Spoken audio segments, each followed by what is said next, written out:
Hello, hello, everyone, and welcome back to another episode of Spooked Coast to Coast.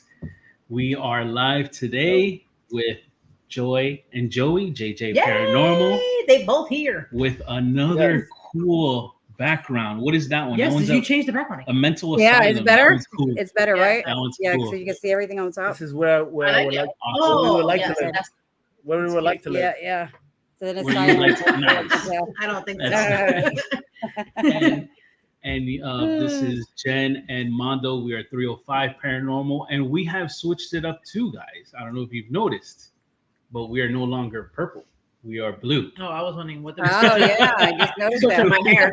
That's about it. Yeah, she has nice hair, guys. I have nice hair today. Yankee, Give her Yankee a blue. thumbs up Yankee in the chat blue. for the hair. Bonita, I Jen. had a little help blow drying, Bonita. so You did not do this, honey. no. The rest of the part I don't take credit Do for. not. Do not even. She But called you out. we have a special guest today, just like every other Amen. week. But this one is someone that we've had the honor of meeting with. I feel like every interaction that we've had with him, I kind of learned a little something. Where I had mentioned before, I don't consider myself an expert in the paranormal field at all. I feel like I still have so much to learn. And I know that's something in commonality that I have with a lot of folks. But this guest that we're having today, I feel like if he doesn't consider himself an expert, I feel like he's real close, if anything. But he's an amazing person. Ooh, hello, Bill team. Brittany. I'm looking so forward to meeting, for you guys to meet Bill. We've already had the pleasure of meeting Bill and some of his teammates from P.E.R.S. Thank you guys for the para-unity. He's one of the very first examples that we've had of para-unity, different teams collaborating together, and just being, just genuine, nice people. Wait, can you not hear me? Can you hear us? You should be able to hear us. Someone said no sound. Turn up your volume. Hello. Y'all can hear me. Give a thumbs up. Can you hear me now? What about now? Like with the commercial. Can you hear me? Can you hear me? Remember that commercial? Is it Verizon, T-Mobile? I don't know, but Volume good, guys? it's patent. They're gonna flag you like I can hear. Yeah, I think Okay. it's It might be them. Okay, so we can hear you. all right, let's go ahead and bring in Bill. Hot in here. Oh, Yeah. wait, you didn't let me introduce. Oh, yeah, sorry. Okay, let me do I that. was excited. Thank you. And all right, so we have. Did you said his name, Bill Slevin? Go ahead. All right. Bill Slevin. So our guest, Bill Slevin. I don't know where we left off. That whole volume comment Volume kind of threw us off. threw me for a loop. right over. You have more World-famous investigator, Ph.D. in Parapsychology, Metaphysical, Humanistic science, and also a demonologist. He is the founder and lead investigator for the Paranormal Existence Research Society, which they have it nicknamed as P.E.R.S, and it's based out of Coral Springs, but he does have groups in other places in the United States and in Europe. And he is also works with the Warren Legacy Foundation Paranormal Research that's founded by Lorraine Warren and Chris McKinnell, which is the grandson of Ed Lorraine Warren. So we're gonna bring in Bill. Bill's all over the place. Bill is super busy. Good. Good, and you?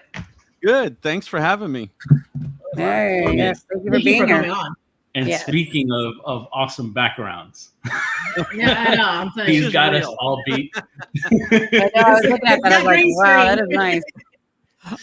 I'm at a room in here. Wow. I can't really put much more, but if you could see the whole room, it's like that all the way around. Oh, is that a room? That's not a green screen? No, that's No, my no, that's no, my that's- Oh, office. wow. That's not fake. Oh, that is not. That's amazing. I like that. Jessica's on thank my everybody team, for too. being here. V is his lovely wife, and we're Yes, gonna have ma'am. her on the show too. I would love to speak to her. She is a Reiki master, Yes. and what else does she do? She does energy healing. She's a feng shui master. Everything. She works with all kind of energy. She's on the team. She doesn't Yeah. investigate with us, but she works with the energy of the clients. Yeah. So she helps. Yeah, she helps clear the energy with the clients. That's awesome. Which is super important, by Yeah. the way. Yeah. Yeah, She doesn't like the Very, very- investigating part. That's not her thing. she's like, call me in after when everybody needs like she got to deal enough with me coming home from them. There you go. Well, I will have questions about that. Don't worry. Yeah. Yeah, me Overall, too, nice yeah. person. We got a chance to meet her Absolutely. in the beginning of this year. Very nice. Yeah. She got to deal So- with me. She, you know. No, you're not too bad. You're crazy. Well, I was gonna say, to start off, can you tell us how did you start in the paranormal? Was it from childhood experience or was it something later on in life? Yeah, you know, I always say it was a little different, like for some people, like a lot of people now. See, a lot of people now they watch the TV shows when they're young, and this is how they got into it, and and that's fine. But it was very different when I was young. You know, I had my own experiences, but you didn't know what they were back then because people didn't talk about it. You know, Yes. I'm an empath. I didn't know what an empath was back then. I didn't know what I was feeling. I thought I was crazy. You know, I'd go to even like a family party and I'd feel emotions and energy from the people there, you know, the living people even, you know, and I didn't know what it was. I didn't know why all of a sudden I felt depressed. I was picking up on somebody else's energy. So when I was young, it was kind of tough. You know, you go out to the library, grab some books, anything you could find back then. But it was a little different. But I was guided by my experiences, and it just made me. I was never scared of it. I was a big horror fan, even when I was a little kid, and not much scared me back then. And I little by little, I kind of progressed trying to find out on my own until I actually got somebody to allow me on an investigation in the late 80s. And that was when I first started investigating. That's why I say I have 35 years actively investigating in the field. So I've been researching before it and everything, but it's been about 35 years since my original investigation, which was interesting. Yeah, Nice. awesome. Was it like something that you saw? I mean, did you ever see anything as a child? Also, what I meant to ask, I felt a lot. I felt a lot, and I one of the things I may have talked about it somewhere before, but I grew up in New Jersey, and when I lived in Fort Lee, New Jersey, when I was young, I would say I was probably around 10 or 11, and you know everybody in the neighborhoods always had your haunted house in the neighborhood that everybody was scared of. You know, you'd run past it at night, and on our block there was a big old house that was just a creepy looking house. And the crazy thing was everybody would run past that house. Everybody was scared of that house when we were young. And I was intrigued. I wanted to try to get in, you know, and people lived there, but you never saw them. And they had this really interesting thing on their lawn. Like you'd have this whole lawn on the side of their house, and then there was this big giant mound that had like, you know, grass and flowers and everything. It looked like almost like you would look at it and say like, wow, it looks like the shape of a coffin. You know, it was very odd. It was just in the middle of the yard. And every once in a while we'd see the old guy who lived there. He was out there and he would level it and plant grass seed and just, it would be gone. And then literally a week later, it was back. A huge mound with all the flowers. And, you know, as a young kid, I didn't understand. I was like, I thought I saw them to get rid of that thing, you know? And one time I walked by and I was with a bunch of my friends and he was outside digging it up again. And I said, I'm going over there. I went right onto his property and I walked up to him and I'm like, I said, how you doing? He was a real nice guy. You know, it's kind of like if you've ever seen, what was it? Oh God, now I can't think of the name of the movie. I'll get back to that. So I walked up to him and I said, hey, I said, I'm just curious. I said, why do you guys keep taking this thing down and then putting it back? And he looked at me, he goes, you wouldn't understand. And I said, I don't, yeah, you're right. I don't understand why you would do all that work. Because that's why I'm here. Yeah, I'm here all day. He's looking at me like, I don't think he wanted to say it. He goes, we don't put it back. It just shows up. And I'm like, you know, I don't know if I was 10 or 11. I'm like, what the hell is this guy talking about? You know, that's like, so crazy. I was like, yeah. But I was intrigued. I said to him, I go, what do you mean? I said, he goes, I'm telling you. He goes, we level this thing, we plant seed, it grows grass. He goes, and literally overnight, the thing is back with full grown flowers. And, you know, I didn't know what to think. I was thinking he was crazy, you know.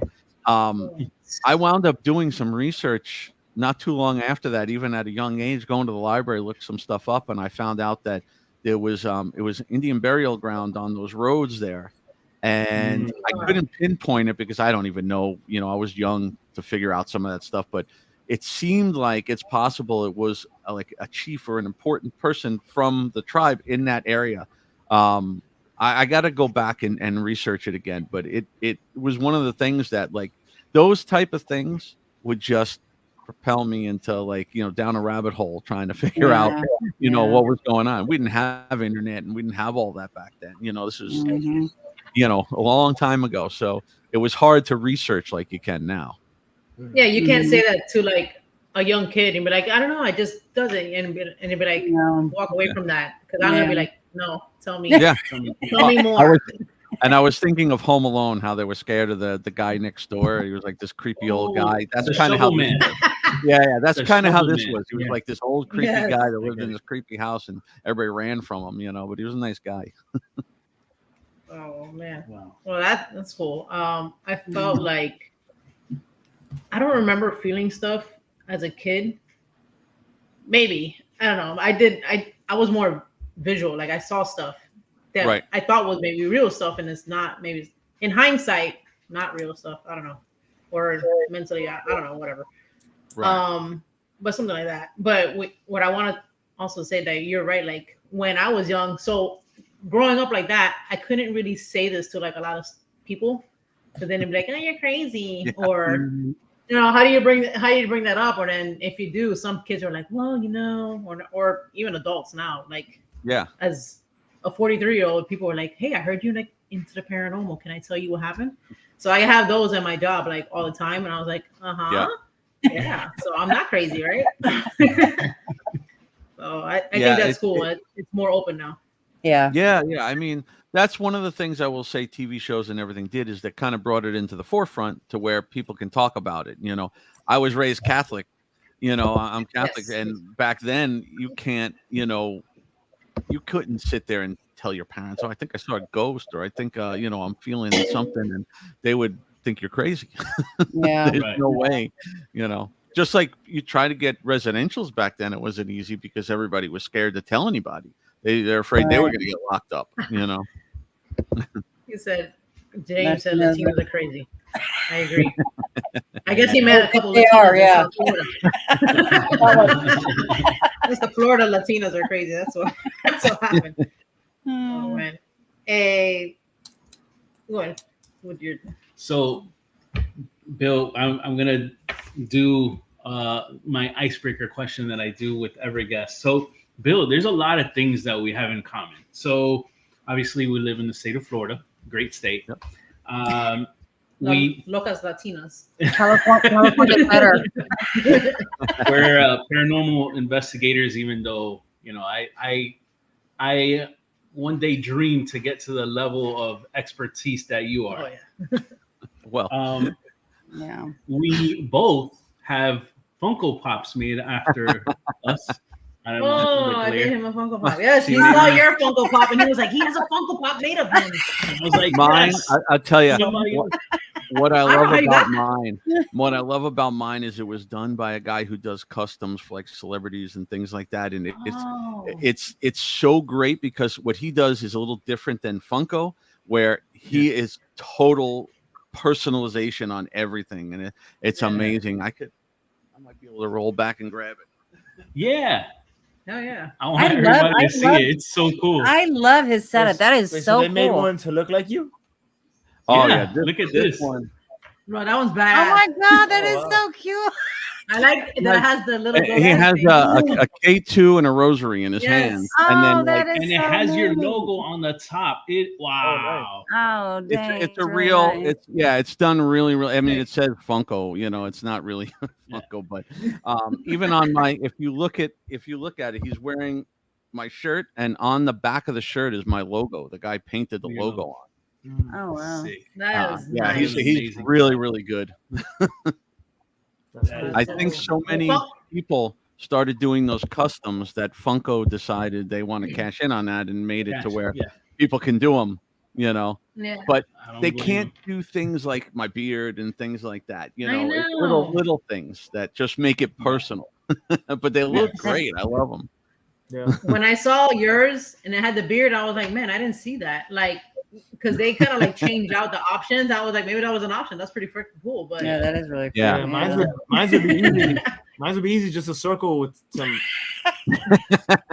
circle of a beard. You're done. You're done. 2 dots with the nose. There you go. That's hilarious.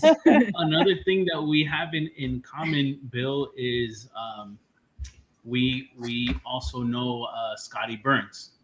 Yes. In past episodes, I dubbed her Mama Bear because that's the type of relationship that she had with us. Yeah. She's the person that inspired me and kept encouraging me and ensuring me that I was doing the right thing. Right. And losing her, it was a huge blow to me. But Yeah. I continue to do the things that she's taught me, and that's what keeps me going. I just want to ask you, what is your experiences with Scotty? Because if it wasn't for Scotty, we technically would have never met you. Yeah. Right. She's told us to go meet you when we traveled up to MegaCon. And I'm gonna go back to that in a little bit, but I just want to hear your experiences about Scotty. Scotty was one of a kind. I mean, if you knew her, there's no way you could say, "Oh, I met somebody like her." She's one of a kind.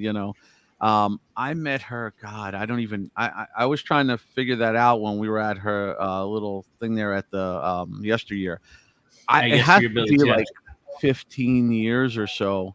I want to say I met her originally at a Paracon that we used to have called the PIA, the PIA convention, and it's different. It's not like a MegaCon or a horror convention or whatever. It was only people that were in the actual paranormal field. You had to be part of a team to actually go.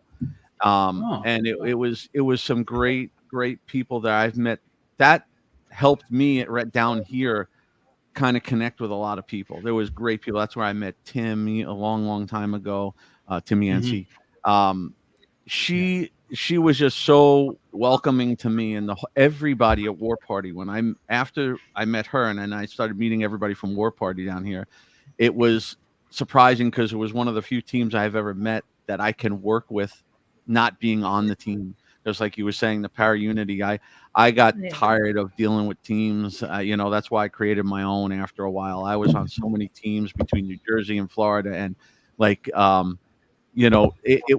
it was so different with everybody from War Party. Nobody had any kind of egos. They weren't trying to do it, and they were real investigators. Like, people don't understand the difference between public investigation and residential investigations. Public, we have a lot of fun. We bring out tons of equipment, and we like to research and try things out. And where residentials is more serious, working with people. And they were one of the first teams that I encountered that were so good with residentials and the way they did them, and being real about it, not going in there and just saying, "Oh, you got demons and there's things flying around all over the place," and it was good. And Scotty, I remember I had met her for years, but I had known her, but I had never investigated with her at the time. And they were doing a show. They were doing something at the Gulfstream Hotel when they still had that. I was lucky enough to get in there before they lost it. I was in there like 3 or 4 times, I think. It was a lot of fun. I like that place. But the first time I went, they were doing like a public thing. They had some people coming in, and they were doing like tours with people and showing them around and everything. So I kind of I'm a respectful person, so I sat there and I didn't want to just go off on my own, even because it was there. It wasn't my investigation. So I said that at the thing. I said, I went up to her and I go, "Hey, do you mind if I go up here?" And she's like, "Yeah, go ahead." And I said, "All right." She goes, "What do you want me to do? Hold your hand?"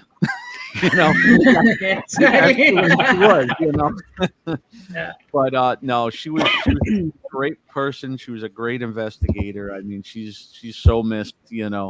It's weird. Right. The last time I went back to yesteryear to investigate and she wasn't there it was odd to me. It was real strange to not have her there. Yeah. She was a huge supporter of everybody on that team and everything, and she just definitely missed. Yeah, Yeah. she was definitely like mother hen with everybody, you know. She was. She was. Yeah. And She was.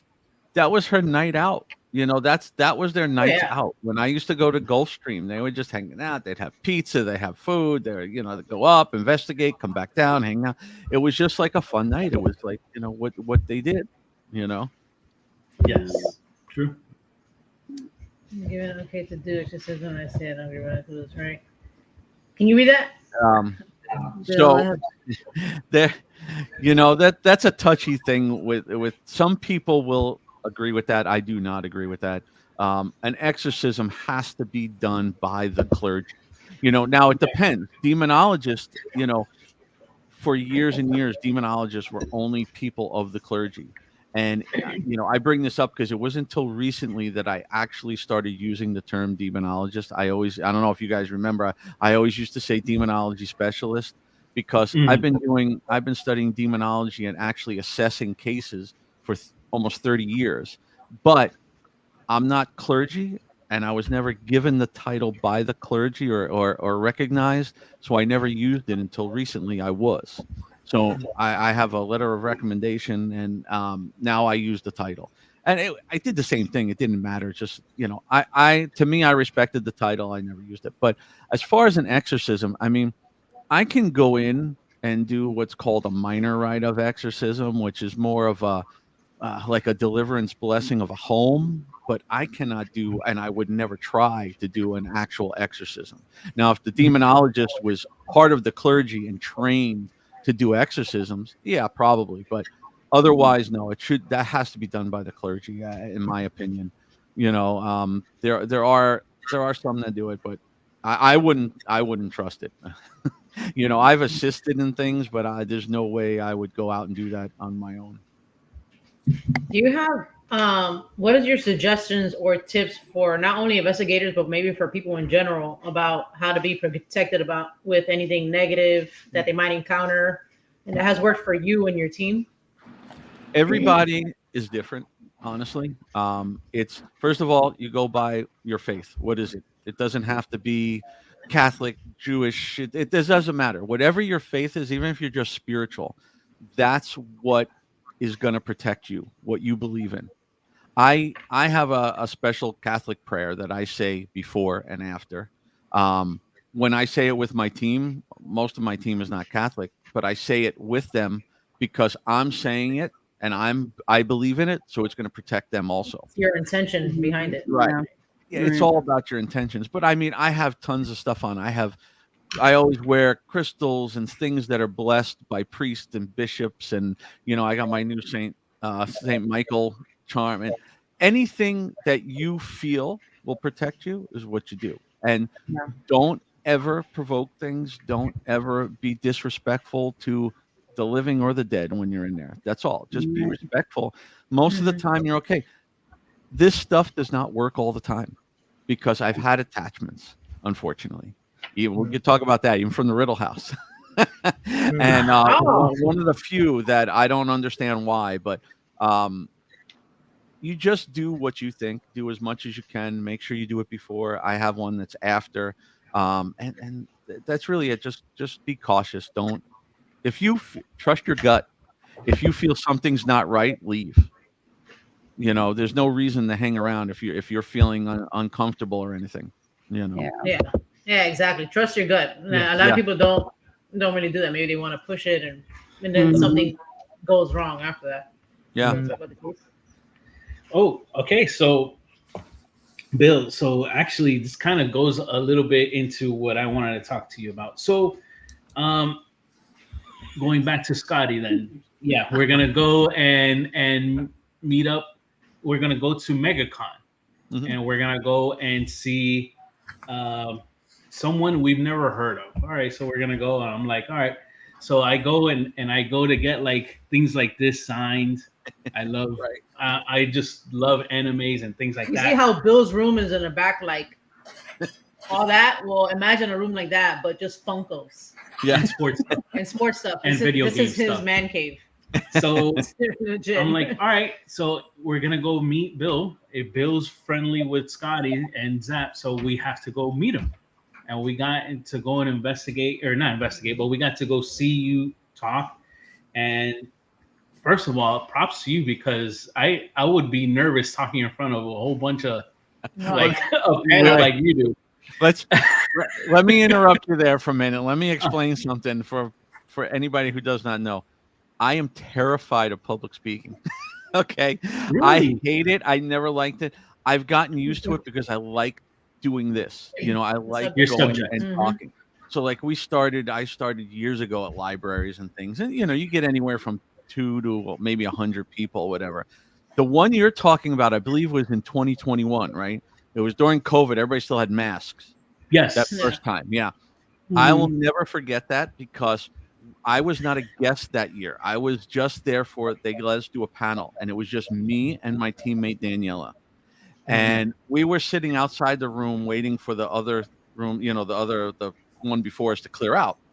And Daniela was talking to the lady that was running the room, and she goes, "Oh, you know, I'll be fine if it's like 50 people or so." And she goes, "Good luck with that. People have been coming here for the past like 4 hours asking if they could line up." And we're like, "What?" You know, I couldn't even believe it, to be honest. So we went in the room, and I'm like, "Wow, the room's pretty big." But we start setting stuff up, and the lady opens the door, and she goes, "Can we let people in?" I go, "Yeah, let them in." And we have a video of it. You can see it on my face. When they started filling up that room, I was petrified. Daniela looking at me, she goes, "Don't you freak out on me. Don't you freak out." Because honestly, now I've learned to enjoy those crowds more. The bigger crowd, the more interaction you have. When you go, I've been to libraries where 10 people show up and nobody wants to say a word, and it's hard to work with a group like that. But when you have 500 plus in a room, you know, it's yeah. I still, you'll see me. The thing I have the hardest is talking about myself. When I first start, I feel weird talking about myself. That's so I me start too, stumbling. yeah. Yeah. I start stumbling a bit, and then I start going. But Yeah, that was an interesting one. But I didn't mean to interrupt you with that story. But No, that's cool. Yeah. I love like all that like director's cut stuff, if you will, like the stuff behind the scenes that we don't know about. Yeah. So then it ended up being, we're getting stuff signed and meeting like the you know, the anime voices and celebrities that we like. And we're gonna go meet Bill Slevin, because recommendation from Scotty, and that's her friend. Let's go meet him. Yeah. Right. And that, And y'all the biggest team. Yeah. It's And- huge in Florida, in period. Florida. So, of course. And honestly, that ended up being like the highlight to me of MegaCon. And it wasn't even intentionally going to be that, but we go, and I'm like, man, this guy is awesome. Like, I felt like I learned a lot. Very cool. So if you get a chance to sit into one of Bill's panels, please do. He's in MegaCon every year, right, Bill? Every year you go to MegaCon? We've been there the last like 3 or 4 years, and hopefully we'll be there this year. I'll know probably sometime next month. I assume they're going to have us back. Last year, you saw they gave us. You we had a like line. 90 feet of huge space. line. It was massive. It was massive. I had the first panel, we were able to sit front row. This past panel, we weren't able to get front row. That's how much people were there. One more funny thing about that first panel is it was something I always use with my team, and I joke about. I say, if you remember, I was talking about stuff, and a couple times I mentioned War Party, and I said that they're great people and everybody, and then I had a clip from Gulfstream that they allowed me to use, and you guys came up at the end and you're like, "Oh yeah, we're with War Party," and I was like, "See," I said, "That's why you don't talk bad about people. You never know who's where." Not that I have anything bad to say about them, but I was laughing. I'm like, "See, you were right front and center, just in case." You were right at the front. You'll never believe what Bill said about you. Taking notes. No, but I knew that was not going to happen. So No, do you come to the West Coast at all? Yeah, actually, the West Coast, not West Coast Yeah. of Florida. No, the West I Coast on haven't- the United States. all the way. Way across, I haven't yet. Okay. I have a lot of places next year that are very interested in having me outside of Florida. Hopefully, Okay. I want to get out there. There's a lot of stuff out there, and it's just I wish I had more time. I mean, Yeah. I wish I'd have a full-time job, but I do. But I think a lot of yeah, us- we try. I want to get more out there because like the panel that they were talking about, I like to go and entertain a little bit, of course, but Mhm. we also try to educate. And that's what I'm Yeah. doing, trying to educate Yeah. a little bit about what's real, what's not. And, along with having fun and telling the stories of my stuff. That's why this year, a lot of the stuff we're doing is very different. A lot of it I have more focused on me, where I'm talking more about some of my experiences along with the education, Yeah. So you're going to be doing UltraCon soon, and a lot of libraries here in South Florida. So, folks, if you're in the area, go check Bill out. If not, definitely check him out. MegaCon is one of the bigger conventions that I think it's actually the biggest one that we have here in Florida. Oh, it is. So definitely check him out. But going back to this past con, Yeah. and I'm just gonna call him by the name John because I don't want to butcher his name. But John is an excellent narrator. And going back to what I wanted to talk to you about was your very first residential case, because the second I heard that story, first the way he narrated it, I swear, Bill, it was kind of like I was watching a movie in my brain. Yeah, he's Right. Excellent. So just so please. everybody knows what he's talking about, John is the owner of Phantasmagoria, which is a theater. I don't even know how to classify them. A theater Cirque du Soleil type of group that they're in. They've been around, I think, for I don't even know how many years, a long time. They're in Orlando, and they do shows all throughout the year, and they're mostly horror based and themed. And every year he's at MegaCon, he has his own show. It's fantastic to go see. And I got friendly with him from a few different shows there, a few different conventions, including MegaCon. And when he brought up the idea about going and doing a show on my stories where he was narrating it, I was just blown away by even the idea. And yeah, it was interesting. I never heard anybody sit there and tell my story, especially in a theatrical way like he does. Yes. So yeah, please, I wanna pick your brain. Your very first residential case. That's when I which might goes into Jesse's question about Jesse had a question of what was maybe an experience that haunts you to this day, but I think that was maybe one of your anything demonic haunts me to this day. They are rare. They are rare, but any of those cases that turned out to be actual demonic cases will haunt me forever. They're things you don't ever want to experience. I do it to help people. I don't ever look forward to them ever because you don't know what's going to happen. We all know movies are movies, and they enhance things for movies, but I can tell you there's a lot of things I've seen in person that you see in the movies, and a lot of that stuff is real at times. It's just, hopefully you don't ever get to see it. But the first one was, I always talk about that a lot because it was my first residential case. Somebody I knew some people that did this, and they needed a guy because one of their guys was sick, and they were just going on an investigation. They talked to the lady, and she had all the stuff, so they wanted to see what was going on. I was blown away that I was being able to go to a residential case. It was 1989, and just to be able to go and get experience from. I didn't know much. I know only what I taught myself, what I learned from books. Went out and did my own thing, So I met the two guys there, and it was very different back then too. They had like one guy had a big shoulder camera. We didn't have little camcorders, big shoulder camera, and like almost like a reel-to-reel tape recorder. And we when we got there, all they said is, we don't know too much. She said, you know, she's experiencing all kind of crazy things flying around the house. So I was all excited. You know, I was like, I want to see something.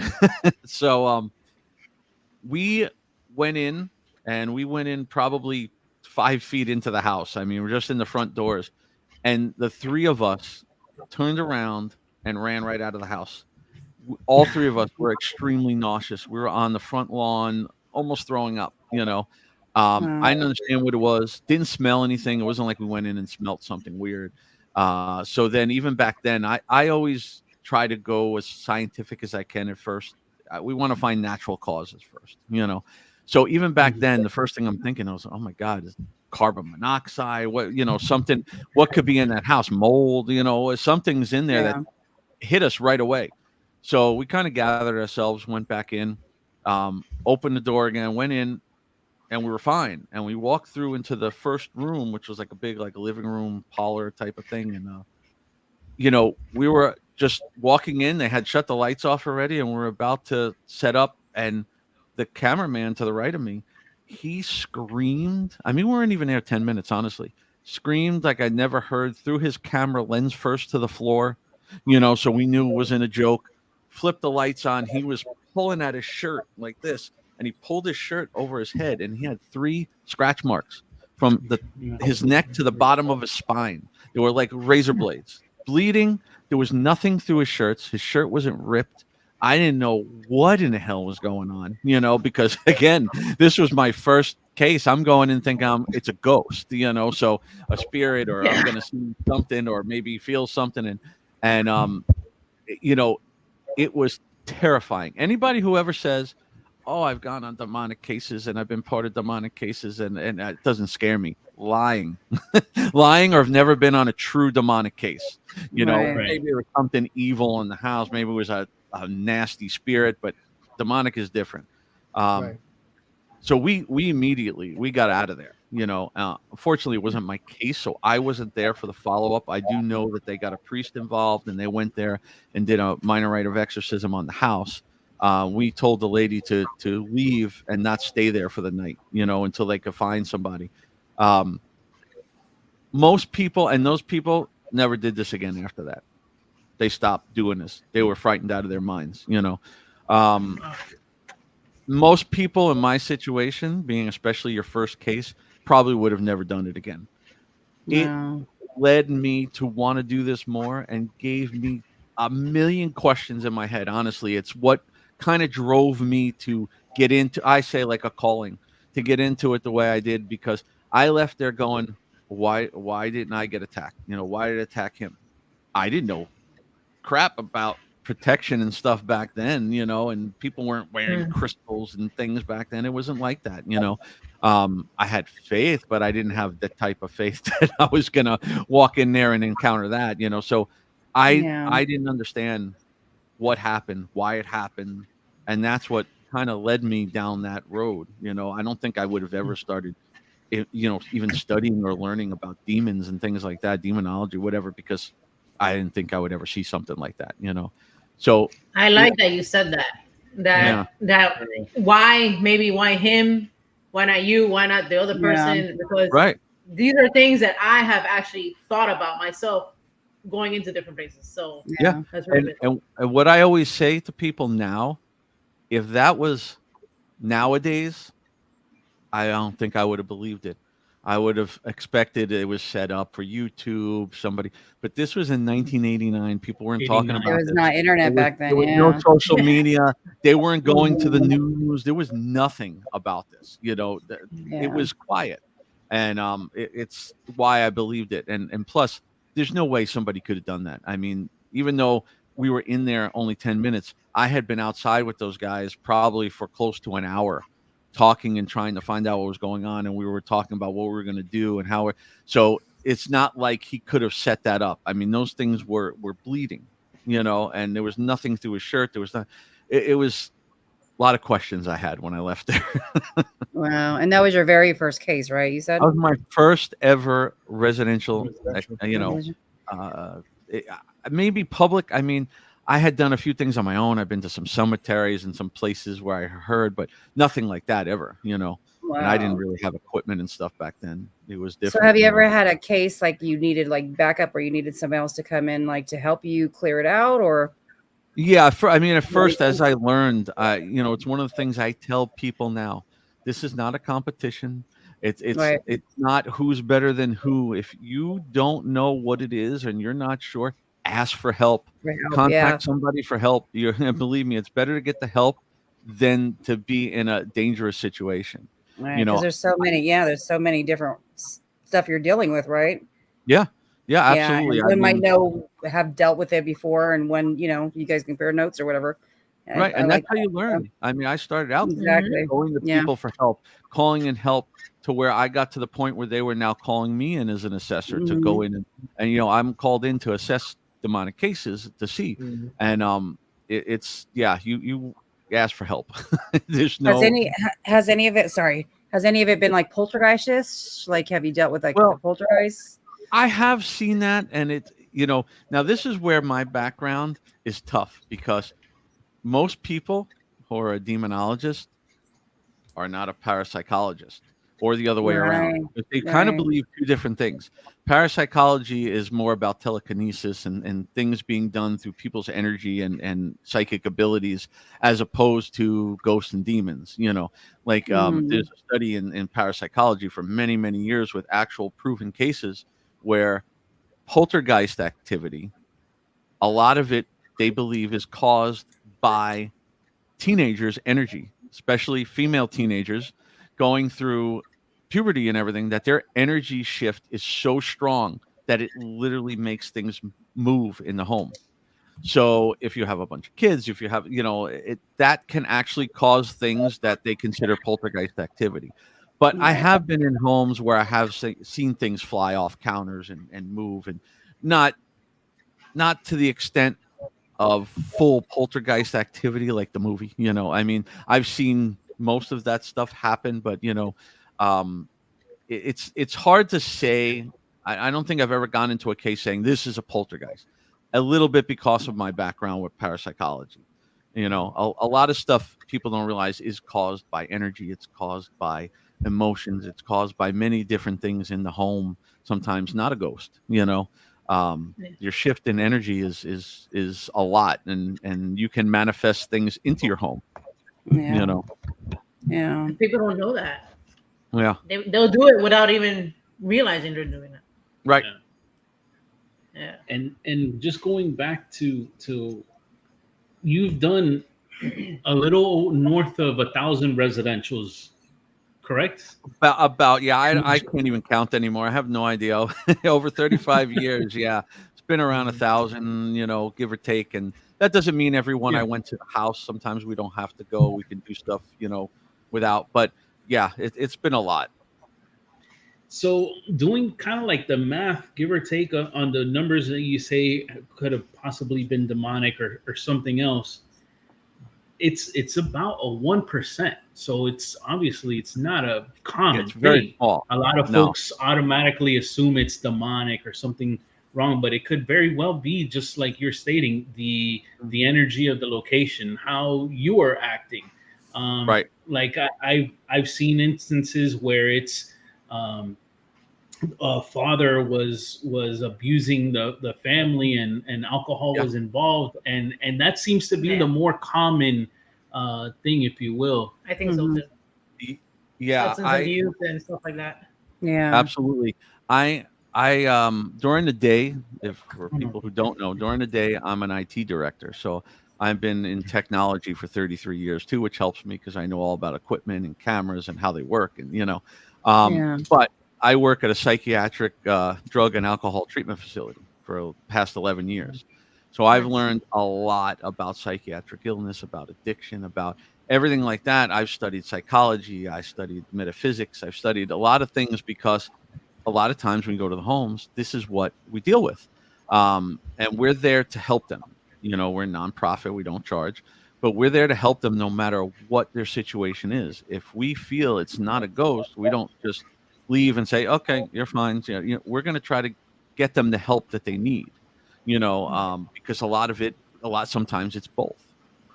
People who have a psychiatric illness are more susceptible to things. You know, Yeah. there's a lot of things involved, and that's why my team is very handpicked by me, and everybody on that team. They some of them learn from me, and some of them have many of their own education in different fields. You know, I have a fully licensed psychologist on my team. You know, there's so many different people we have that help everything. But let's see. So Yeah. Read. for demonic, so it's tricky. It's not as easy as you think, um, because a lot of things can mimic the demonic, like an illness, an addiction. You know, when you walk into a house and somebody's hearing voices telling them to kill somebody or kill themselves or something like that, you have to know the difference between, you know, a voice in their head and a voice out in the area, and also right. And you might Yeah. encounter somebody off their medication. You might encounter Mhm. somebody who doesn't know they have an illness, you Right. know, and again, you might encounter somebody who has both. And for when I'm called in to actually assess a case, it's a different thing because usually at that point, it's they've already been there investigating. Somebody's been there to investigate and see, and they've already found that something weird is going on, and they don't know how to explain it, and it's more violent, you know. So when we go in, unfortunately, really the only way to fully know if it's demonic, that's when you have to provoke. And I don't recommend it unless you know what you're doing. You have to use, and again, some people will disagree with me because people learn different parts of demonology. I learned mostly Catholic demonology. So for me, the only way to know truly is with religious provocation. Mhm. You got to do a prayer, you got to do a blessing, you got to use holy water, pull out a cross, do whatever you have to do to try to pull it out and see what it is and who it is. Right.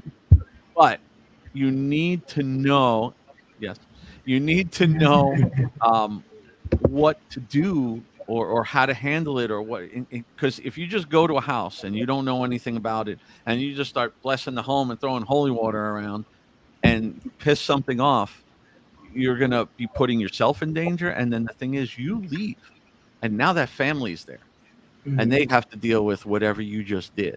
You know, Yeah. same thing with somebody running in and just telling somebody it's demonic. You're causing a problem, even if it's not. Right. So how would you tell if it's the person that's like the root cause, or it's the house that's affecting the person? 99% of the time, something demonic has been called in.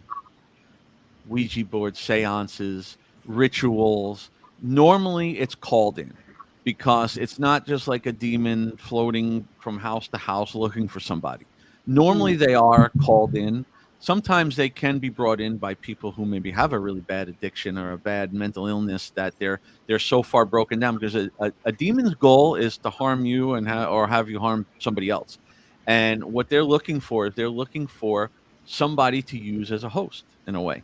They're looking to possess you and they're looking for somebody who they can easily oppress and break down. So if somebody has an illness or an addiction, they're already oppressed a bit. Right. So they're Yes. easier to take over in a way. So it's it's a very tricky thing. Actual possession is even 1% of the demonic cases. You know, it's very, very small percentage. Some people are very Christian and they believe very different, and I have nothing against that. They believe everything is a demon, you know, that there's no ghosts, there's demon.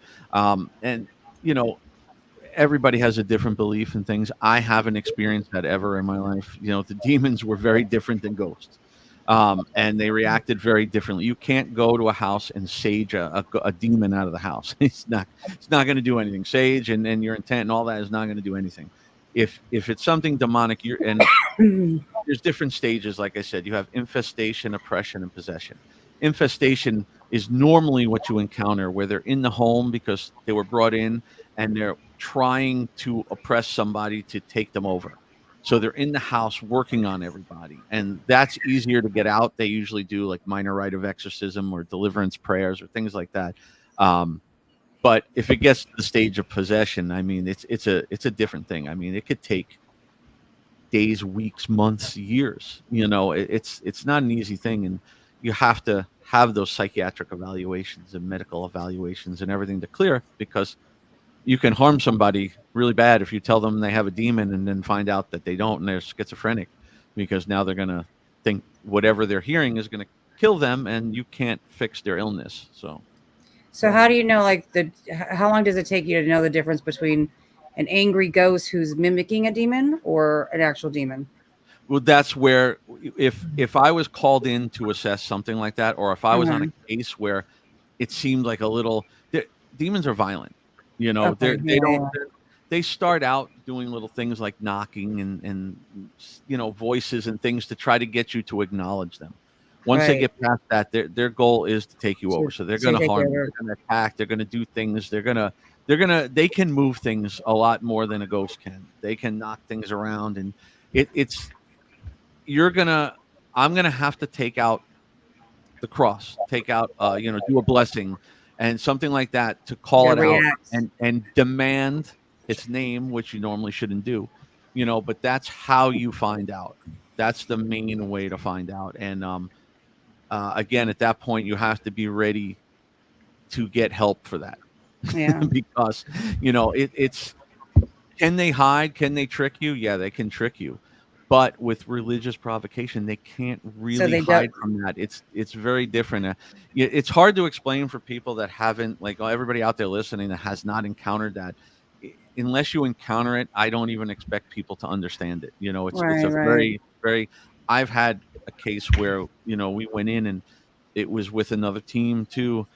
This was one that they were supposed to do at MegaCon, but because the thing went on so long and people had so many questions between, you know, stories, we never got to that third story. But I don't think we got to that one. No, I don't think he did that one.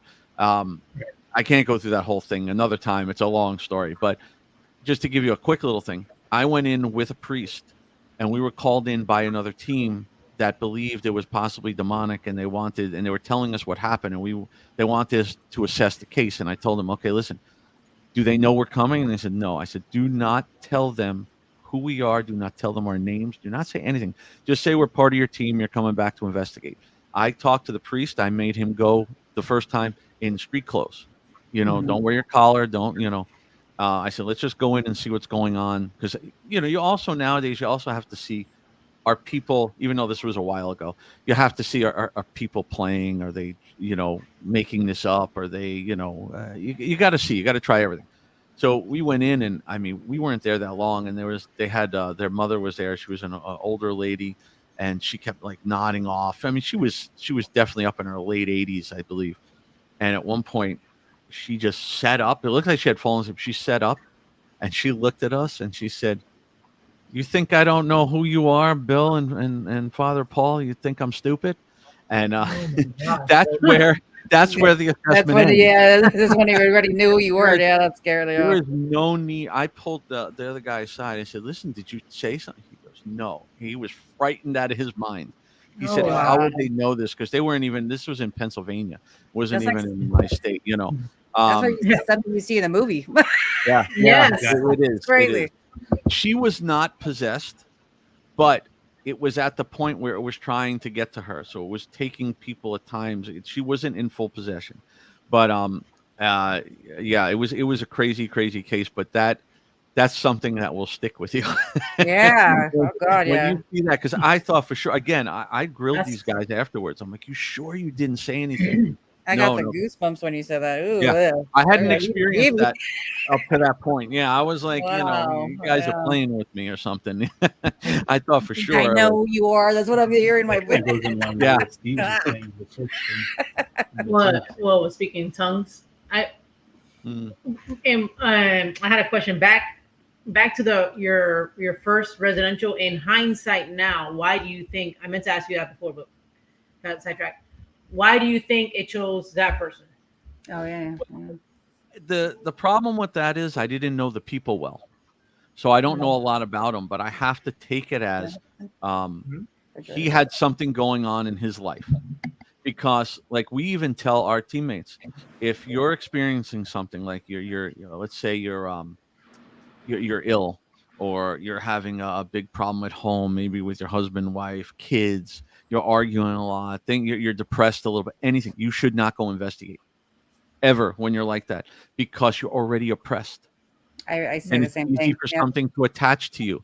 So Yeah. I'm thinking he must have had something going on in his life Mm-hmm. at that time that made it go after him. I don't know why. I didn't know them well, and Yeah. I never really talked to them much after that. And they went right out of the whole field after that. They didn't do anything after they finished that case. So And that was something we talked about. Exactly, the answer you gave was something we talked about. I think was it last weekend? I believe so. Yeah, that's literally what I would think. Okay. That's cool. yeah, never. I tell people, if I find out, I'll yell at my team members if I find out they were, not telling me something and they were like really sick the night before. So you just shouldn't. I mean, if you want to go on a public thing, that's your choice, but definitely not a residential, because you're getting more involved. You're sitting there, you're talking, you're dealing with a lot of stuff that you can take on yourself. The energy, like my wife was saying, energy is a lot. And your energy can pass through to people. Their energy can pass through to you. So it's not good to do that. Not saying that if you go, something's going to happen, but it's just better not take the risk. The earlier when we first started, you said that you were affected or taken over by something. Yeah, I've had attachments before. I haven't had many. The Riddle House. I don't look. I've been to Yesteryear Village and the Riddle House many, many times because of War Party having me over there every time that they do their private. Um, I've been in the Riddle House by myself with people, my own team. Never had an issue. It was 2022. I went there with a couple of my team members, and War Party was having their private investigation there. And this was the first time I had ever been there where they had the attic open in the Riddle House, because the attic is always closed. And that's where, the guy Joseph supposedly hung himself up there. So a bunch of them were already up there doing EVPs for a while. So me and my teammate David went up, and we joined them.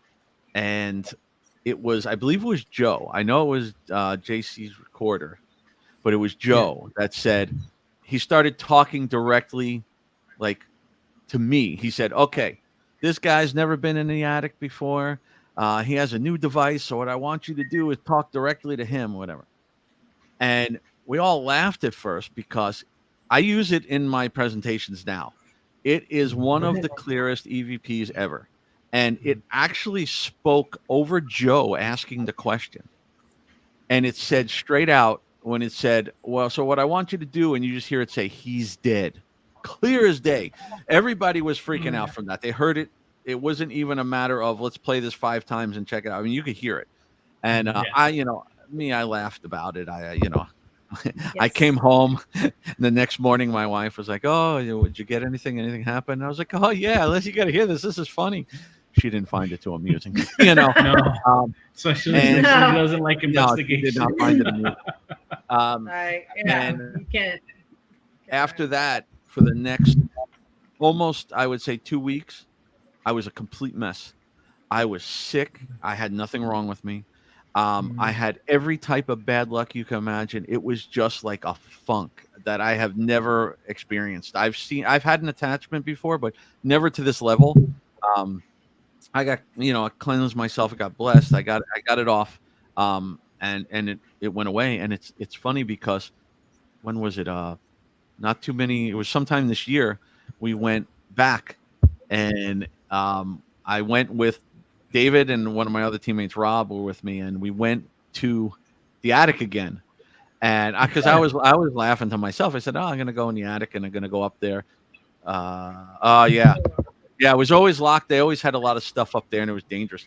The only thing I did do on the way down, I gave everybody my equipment, and I was holding on because those stairs are steep as hell, and I've been pushed before, so I did not want to go down those stairs. So, that's very true.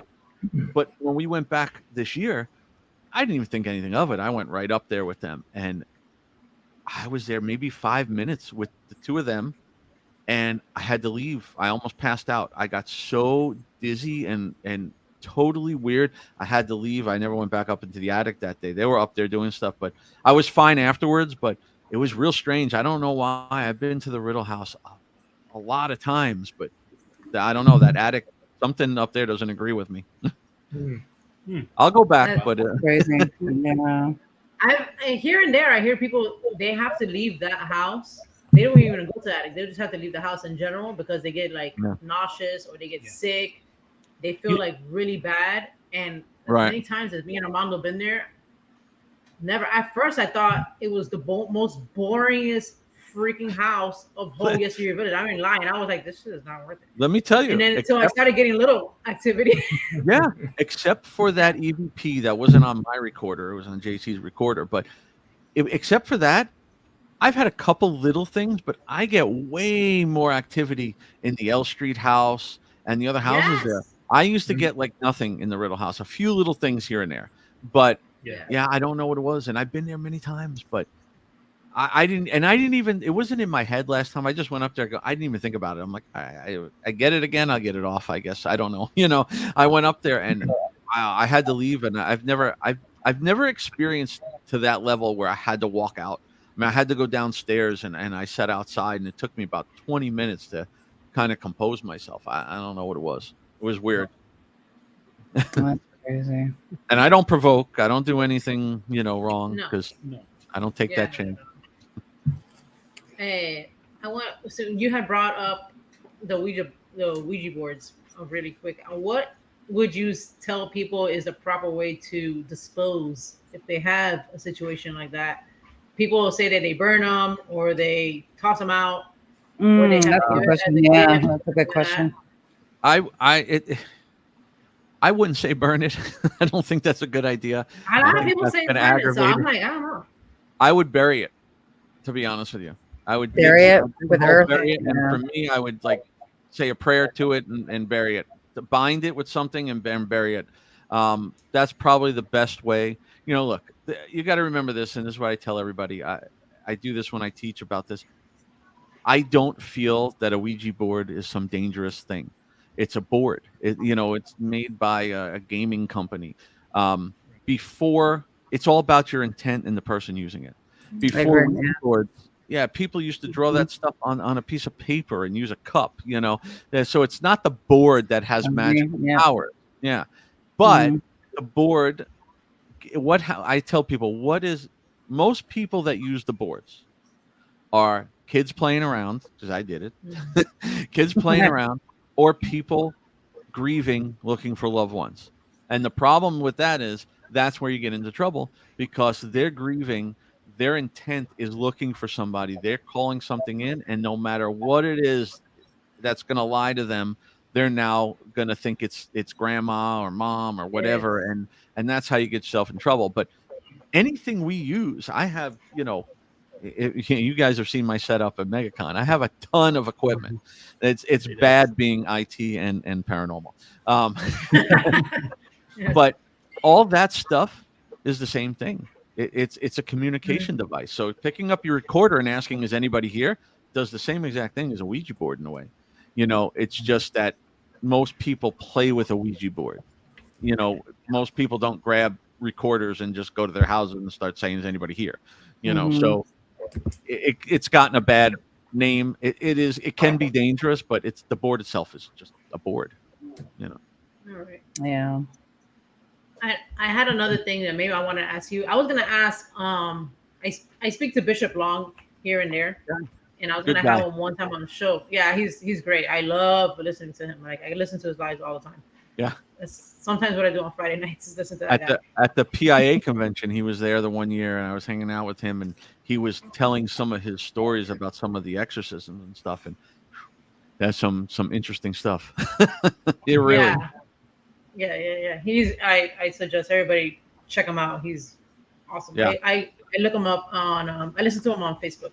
He has a lot of information in his website too. Him and Rich Valdez. One thing I was gonna, Him and Rich Valdez. Yes. Yeah. I was gonna ask him, which I'll ask you because maybe you know something about it. Was so when I see people keep, like an example, he has a doll My ear is ringing for that. He has a doll that's set in a glass case, and so like the Warrens, they have Annabelle in a glass case. So what is it about a glass case? Like, how does that work to keep the That's a good spirit or question. entity in? Because I That's a good question. Yeah. always was curious about that. Mhm. I don't know. I've seen that doll in person. That Bishop Long has, but Oh, the little yeah, he thingy. had it there at the thing. But I don't know if it's so much about the glass. I don't know about if the glass has anything to do with it. But say like Annabelle and stuff, it's not really about the glass. It's about Okay. just being encased, and that has a protection around it. It's blessed, and it has a special, binding protection around it. It's not really about the case. It could be any type of Yeah. case. I guess they Right. put that Okay. case to just have it and displayed and whatever. But it's anything you do it in. You can put it in any kind of thing and have it protected. As far as I know, I What's on don't the know. inside, right? Yeah, Yeah. I don't know if there's something specific in the type of glass they use or something like that. It could be that part. I don't know. Okay.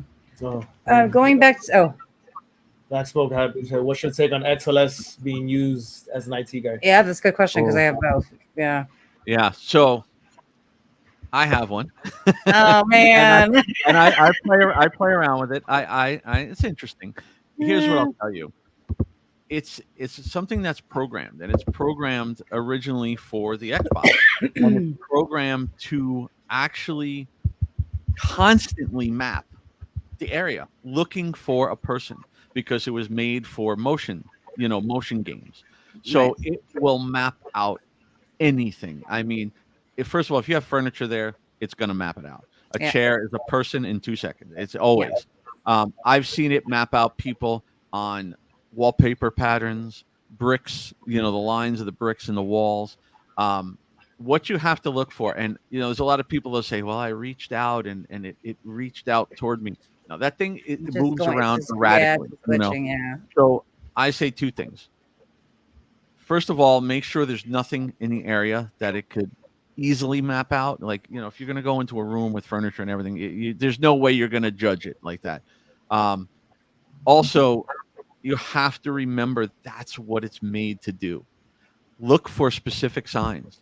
I've had two in my life that I can't explain, and it made me wonder about it. And it were at the old Belglade prison. One was actually standing there, did not move. There was nobody in front of this camera. I was in the medical facility. And the crazy part about it is, how up in the corner it has the other little window, and if you have somebody in front of it, it maps out the actual person around the stick figure. Mhm. It did that. And there was nobody in front of this camera. It didn't move. It just stood there, and it had an actual shape of a person around it. So I can't explain why. And then the other one was here, and it ran off the screen. So Oh yeah. if it can move and it's going to dance around because that's what it's made to do, because it's not detecting your arms and legs, so it's not sure what to do. But if it runs off the screen, yeah, that's something maybe you have to look into, Yeah. But for the most part, it's fun to play with. And I tell people, go to a public thing and use it. Don't use it on a residential, but use it in a public location, whatever. But understand that it's hard to say it's evidence just because there's too many things to cause false positives on it.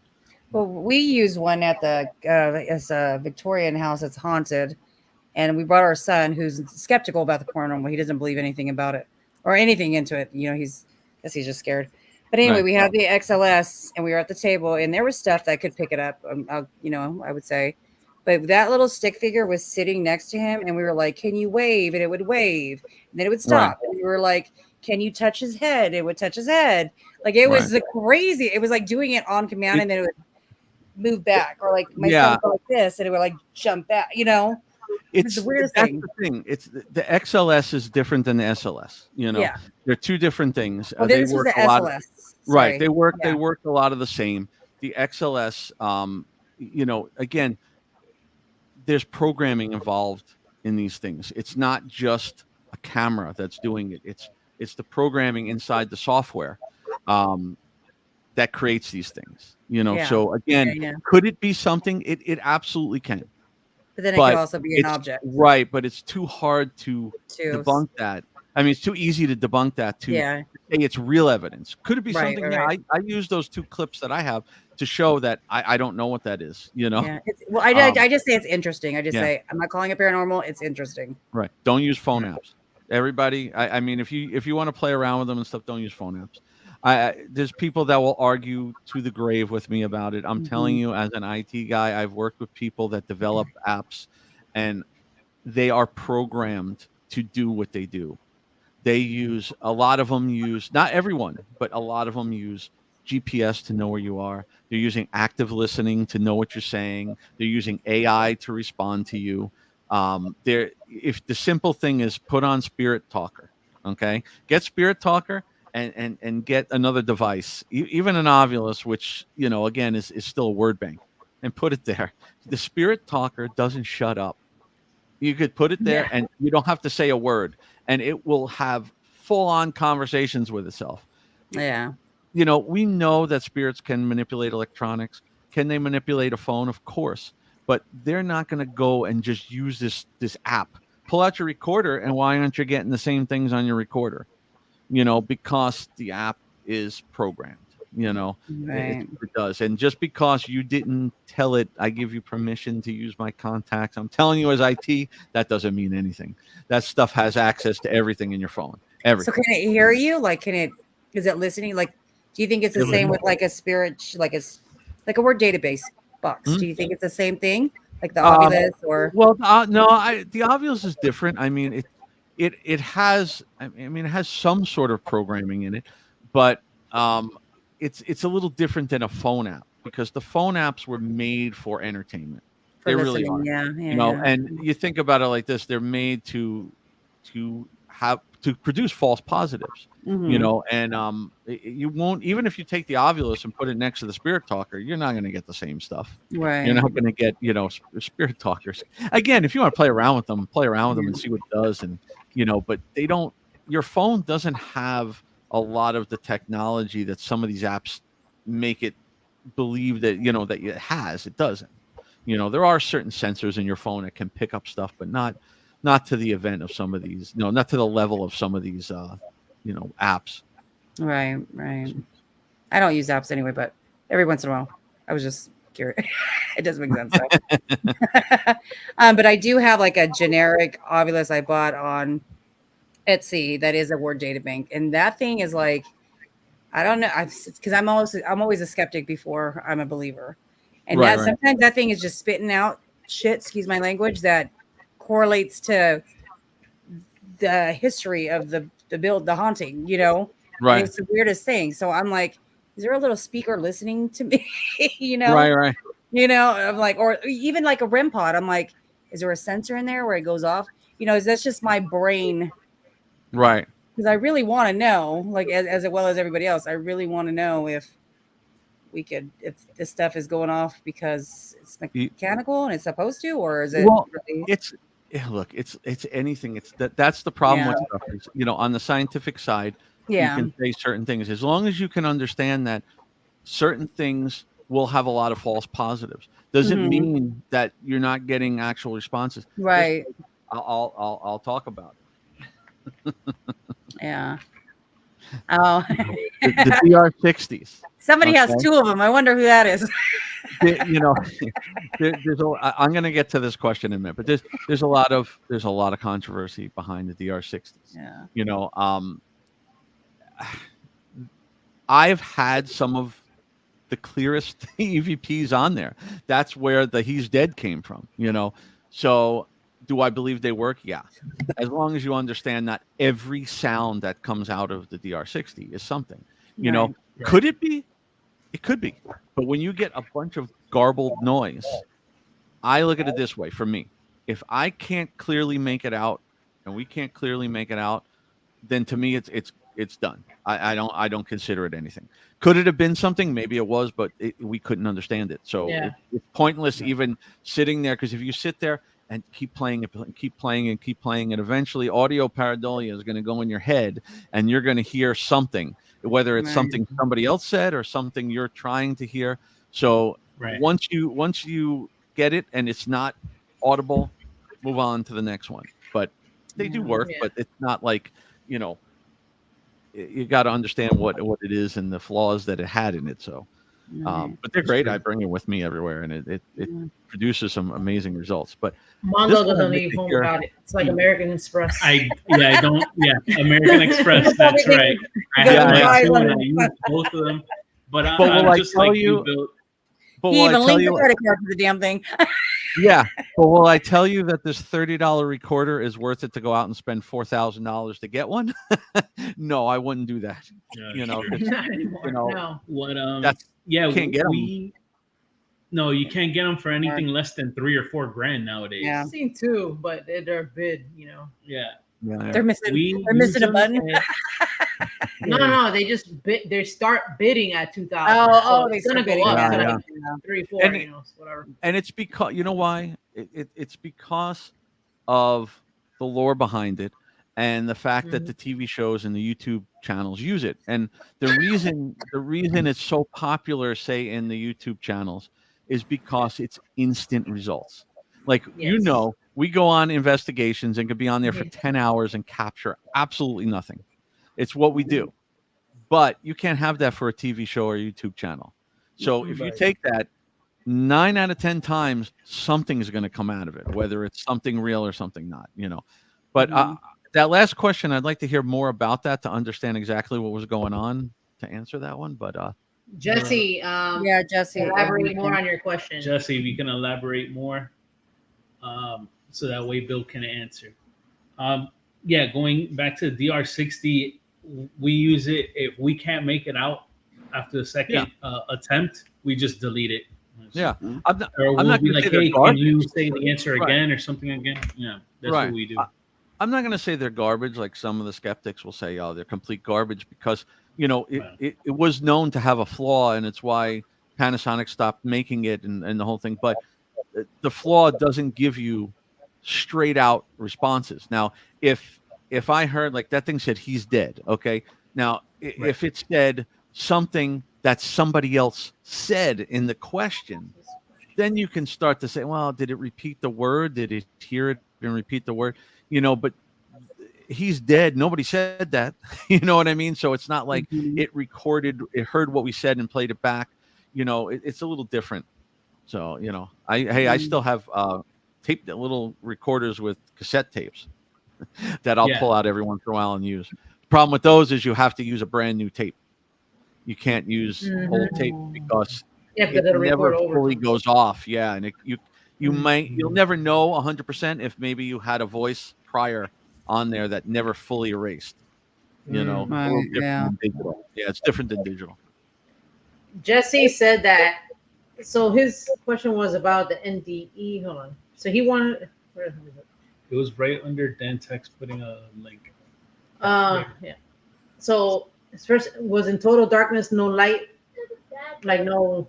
How I guess people say like, oh, you hear like the heavens singing and all this, Right. Whatever everybody experiences. But he wants to know why he didn't experience any of that. He had died at a car wreck with an 18-wheeler and coma for 3 months. Relearned everything, but that's where I went. That I guess he had died through that. So he was just wondering, I guess, why he didn't experience that. I don't know. Oh, that's where I was in total darkness. Yeah. Right. I don't know. I'm not sure how to answer that one. It's people get, some people see something, some people don't. Some people believe it's them being called by relatives, being called to go somewhere. Sometimes it's somebody saying it's not their time. You don't know because you don't know. We don't know enough of what's going on with the brain during that time. Are you reliving? Do you know something so bad and maybe you're reliving some sort of experience or something's coming into your head that, you know what I mean? There's so many options with that, that we don't fully know. And I haven't studied a lot on that. So it's a tough thing. I mean, I know some people have and wonder why they didn't have anything or wonder why they did, that one I don't know. there are experts on that. There are some people that are real experts on those things, and it's nothing I haven't experienced it, luckily. No. So I'm not sure about that. Oh, Surviving Death on Netflix. I agree, James. That's a good watch. Surviving death. Oh man. Yes. Have you seen that? No. Yeah. Check it out. Surviving Speaking Death? of- What is it What is- about? That's from people who NDEs. passed away. Yeah, it's about NDEs. near-death experience. Near-death experiences. Is it a Yeah. TV show? Is it a TV show? Yeah, it's like a little series. Surviving. I'm gonna Yeah, text it's you. like a documentary series, I think. Yeah, like a document. Well, Okay. Speaking of shows, Yes. one of the five of us has been on one. The what? So Hmm? one of the Oh, five yeah, of us has I- been on a show before on Discovery Plus. If you guys get a chance, it's Shock Docs, and it's an episode about. It's called The Devil's Academy, and Yes. it's featuring Bill Slevin right here, guys. So please check that out. It was an awesome watch. Yes. It actually has a story to do about our hometown, Wait, Miami. the Devil's Academy? Yes. The Devil's Academy, definitely check that out. So a lot of the schools down here were known for like partying, sports, things of that nature. Even This- like movie companies, was they different. want to do. They want to do Yeah, movies about like high school times. He liked Porky's and Porky's 2, The Substitute, things of that nature. They Right. film a lot of movies about that. But this is something I know. Talking with Jenny about it, she's heard about it here and there. I've never heard of this story before. And going back to possessions, I remember and those. Wait, what is it? What is it streaming on? Netflix? Prime? No, Amazon? it's on Discovery Plus. Discovery Plus and Max. Okay. And yeah. You could find it on the Travel Channel sometimes because it's a shock doc. Okay. Yeah. Okay. Yes. See, that's the thing. It was the Miami Aerospace Academy, and it was a military school run by a guy from Cuba that was Mhm. totally abusing the kids. Yes. So there are two sides to this story. I was brought in for my knowledge of demonology and demons to talk about what I thought, because unfortunately this was back in 1979. correct. And we didn't have cameras on everything, and it wasn't like a lot of things that they had footage of. But from what they understand, the school, besides abusing these kids mentally and physically, they were letting them play with Santeria, Ouija boards, hypnosis, all kind of different things, not teaching them, just letting them do it. And that's where a lot of people believe that this was a mass possession of the school. So there's some that say the kids acted out because they were oppressed and they just decided one day to finally act out and go crazy. And the other half says that the school, was possessed, because the thing is, there's both to it. I mean, you can understand both sides of it, but there's witnesses and they had some great, eyewitnesses from the actual event. The one kid jumped out the second floor window. He jumped right through the window and landed face first on the pavement outside. And the security guard ran over to see what happened, and he got up and didn't have a scratch on him and threw the security guard across the parking lot. So you can be oppressed all you want, but you definitely are not, surviving a second story fall face first into the concrete. They say that the girl who was under hypnosis actually levitated off the floor and said that she was possessed by the devil. So they ripped doors off the hinges. There was like so much going on. So, that's why I was brought in. It was an interesting experience with the show. And when I went on at first, it was supposed to be me and they said they had an exorcist. And then they brought a few other people on, Michael Salerno and some people that are known. But if you have a chance to watch it, it's a 2-hour documentary. It's a shock doc, and it's actually done really, really well. So they make it like a mini horror film, It's a cool little show, and there's a lot of information in there, and you kind of take it on what you believe. I mean, I'm not going to go against Michael Salerno. I have nothing to say against him. He's fine, but I'm not going to go against the other guy on there. He's more everything's demons, and I don't totally agree with that, but something definitely was not right here. I would not say it was just just an oppression of kids. You know, Mhm. if the kid really jumped out that window and landed there, that's. I know you can have superhuman strength and do certain things, but you can't just smash through a window and not have a scratch on you.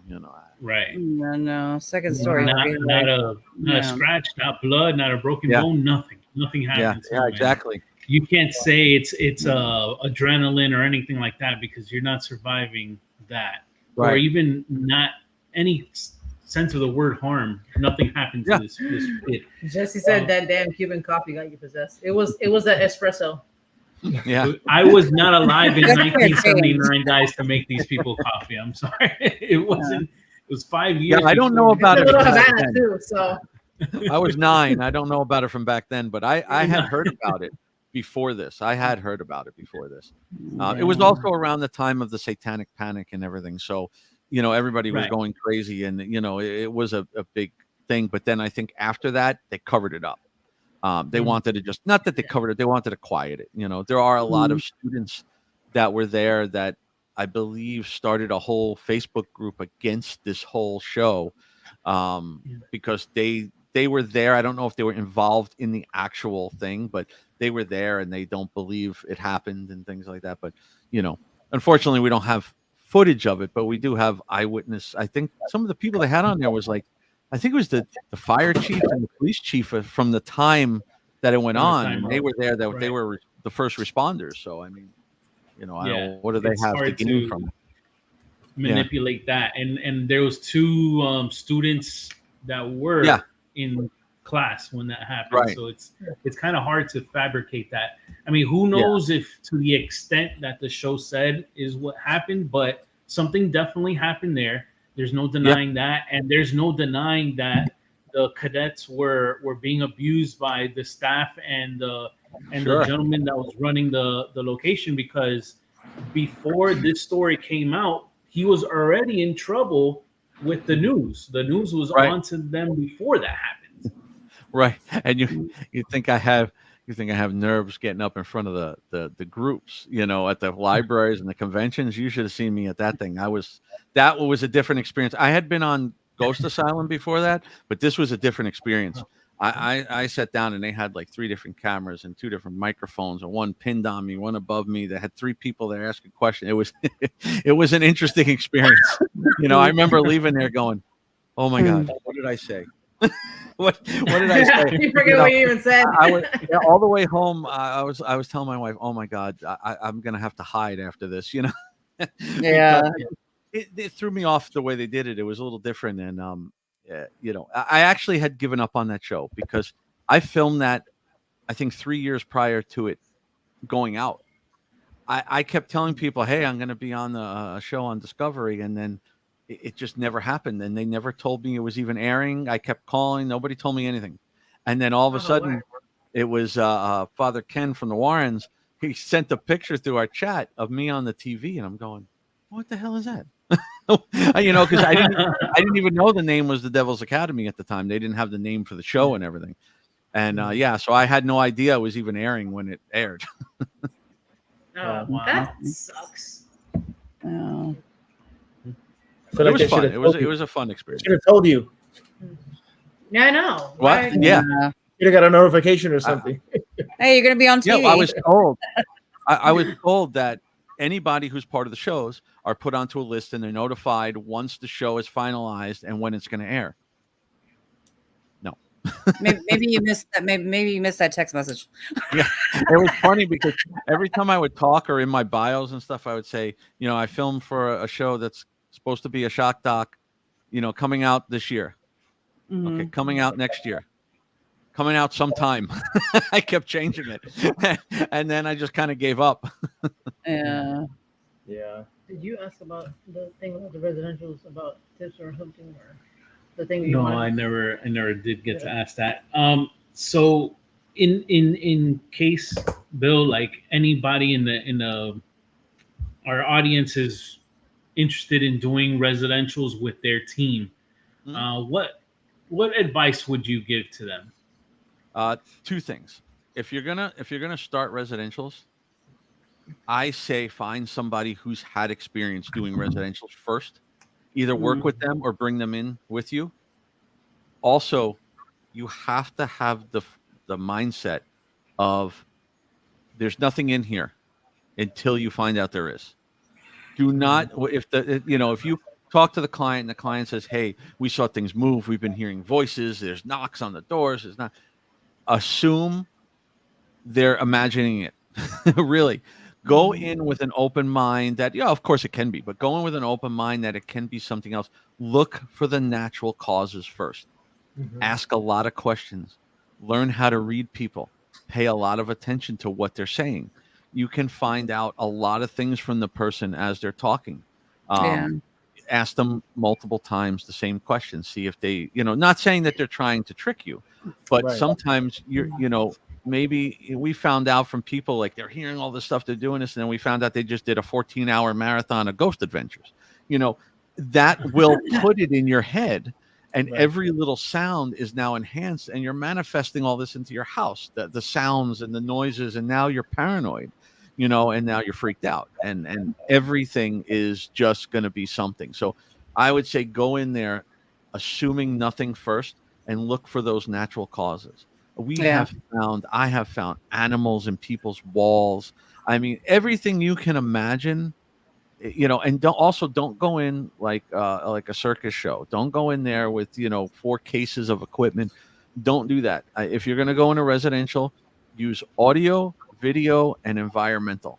Things that do temperature changes, humidity changes, vibrations, things like that. Don't use a K2 in a residential. Use a tri-field meter. Use a real EMF meter, and you're not in there to ask yes or no questions with an EMF meter. That's not what it's for, especially in a residential. You're using it to go around a room and do baseline readings to see where EMF is coming from in that house. Do they have a Wi-Fi? Do they have something?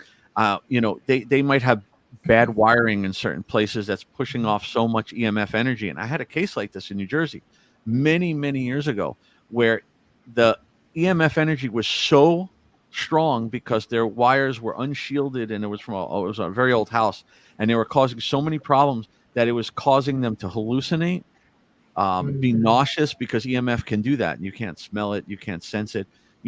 That's why they tell you you shouldn't really keep your phones by your bed, when you're sleeping. I do, unfortunately, but you really shouldn't. But learn things like that. Learn how to understand, like, okay, we had, a number reading of EMF energy around the room. And now all of a sudden, while we're in here, all of a sudden it's spiked. So where's it coming from? Is it coming from something that we're doing? Is it coming from the Wi-Fi?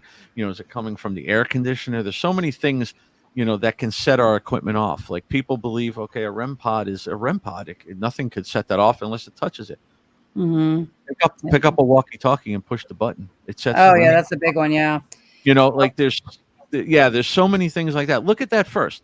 Not saying to go in and think, okay, we're never going to experience a ghost or a haunting or whatever, because you will. But learn, because you're also dealing with a person, and like I said before, if they have something wrong with them and you don't realize an illness or something, what you say, they're going to harp on your every word. So if you go in there and say there's a ghost, there's a demon, there's a portal, there's something, it can truly damage them. So just learn a little bit, talk to somebody who's done it before, and like I said, talk to the people. We'll spend 3, sometimes 4 hours sitting with them to hear everything they have to say, to listen what they're doing.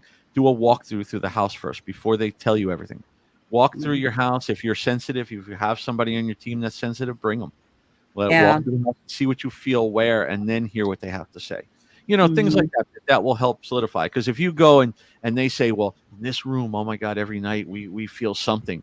You walk in that room, your mind is already trained, like, something's got to be in this room, but if you don't know, see what you feel beforehand, That was like The Conjuring with Ed Lorraine. They did the walkthrough, and they would look for leaks and sounds in the house before they even set up their. Well, that's like the Gloom Planet. Yeah, we stayed at a haunted inn that's really big out here, and it's supposed to be super haunted. But I found there's a high EMF in a lot of parts of the room. So a lot of them now. Yeah, a People lot should of also them know now not everything you see on YouTube is real. Sorry. Didn't mean to yeah, cut you off. exactly. Yeah. No, it is. It is. Yeah. You know, one of the things I talk about, we won't get into this because this will be an hour show on its own. And you guys see my show, you'll know orbs. Don't get me started on orbs because that's one of the things. Orbs are real. There are real spirit orbs, but they're about as rare as demonic possession. So it's a very different thing. And again, coming from my background in technology, my office, we have 98 cameras in our office, and then at the transitional location we have another like 60 almost. So I know what these cameras do. I know what they pick up. I know what causes things like dust and bugs and things to create what you think are orbs on there. I would love to send you my orb video. Do it. As long as you're not going to get mad at me, because I always try to be honest. No, I value people's opinion. Like we're going to disagree to agree to disagree. I mean, yeah, I encourage people at the conventions and stuff. Hey, come on, bring your stuff up to me, and I'll be honest. I'm not going to be rude, right? But I will be honest in what I think, and if I think it's something, I will 100% tell you. Right, but absolutely. I also be prepared for me to, like, have you guys ever seen me like in some this. of those Facebook groups? Oh yeah. You're like, I get ripped on by people when they get pissed when I discredit their photos. Oh yeah. And I don't do it. I don't do it rude. No. You do it. You explain a lot. I mean, I've seen it, but some of the Facebook groups, I look at these pictures and I'm like, for sure, like they just, for lack of better words, they're tripping. Like they just want to see something so bad, or well, I don't know what it is. I just 100%. Any little blob is like something. I'm like, no. Yeah. That's the thing. I just fit through it first. Yeah, I've calmed down a lot. I had to stop with the groups a lot. You were super active on that. Yeah, I was for a while. I had to stop because I couldn't. It was people were making me crazy, and I have no problem with that's why I do it. I did it to educate people, and you know how many cases I've actually gotten off of those Facebook groups. I've gotten a lot of cases from people because they go in there looking for help. And oh my God, the help that they get from a lot of those people in those groups. People chime in with help and they know nothing about this field. I had a guy that they actually told this guy first they told him to go get paranormal equipment and set it up in his house and start investigating. Worst thing you can do, And then they were telling him, well, what you need to do is go to the sink, get a glass of water, say a prayer over it, to make it holy water, and then use it to bless your house. No. No, not quite. Wow. You might as well just go outside and bless the pipes and you just have holy water running through your house. I mean, that's just ridiculous. But, right. And again, they can do damage to these people, I took on this guy and took on his case, and it happened to be a guy who was schizophrenic and off his medication. So, a perfect example. So, but I enjoy the groups, and I do spend my time in there really to help people, because a lot of people do ask, oh, what is this? Do you know what this is? Just a lot of them don't want the answers I'm going to give them, That's true. They don't want to hear the truth. Sadly, true, yes. They don't want to hear the They truth. just want the capture. They want to be like, let's go cool. I caught a ghost. You will catch something probably eventually, but just, I think for me, I think I'd want to know what's real and what's not, so that when I really capture something, it's something cool. It's not a face in the leaf across the street that I zoomed in 4,000 times. That's not, a ghost doesn't hang out in the leaf in the tree, and it's not how it works. That's what you see a lot on there, and I'll just be like, yeah, it's a reach. It's a reach. You say that word pareidolia in those groups, and they just lose their mind. They come attacking. One thing I did want to add to Bill's, what he was saying in regarding residentials. The only thing I would add, guys, if you are interested in doing that, don't review your evidence with the guest Client. that you're doing their residential, because if you're picking up, let's say, EVPs and it's just screams.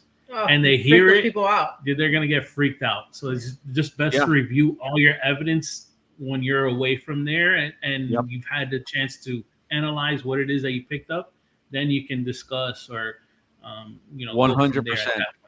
Never, Mhm. never, unless you feel the person has an attachment or something on them, you shouldn't even investigate in the room with them. Walk around, do what you think. Definitely. And if you have a psychic in your group that's there, do not tell them that they're a psychic, and do not tell them what they're picking up, because you got to remember, when you do get called in for a real case, the people are looking at you like a professional and an expert, and everything you say they're going to hang on. So, like, if you did a recording and something came through and they saw you go, they're Yeah. going to get freaked out. It's kind of like if you're on a plane and all of a sudden the plane gets bumpy and you look at the stewardess and she looks panicked, you're going to freak out.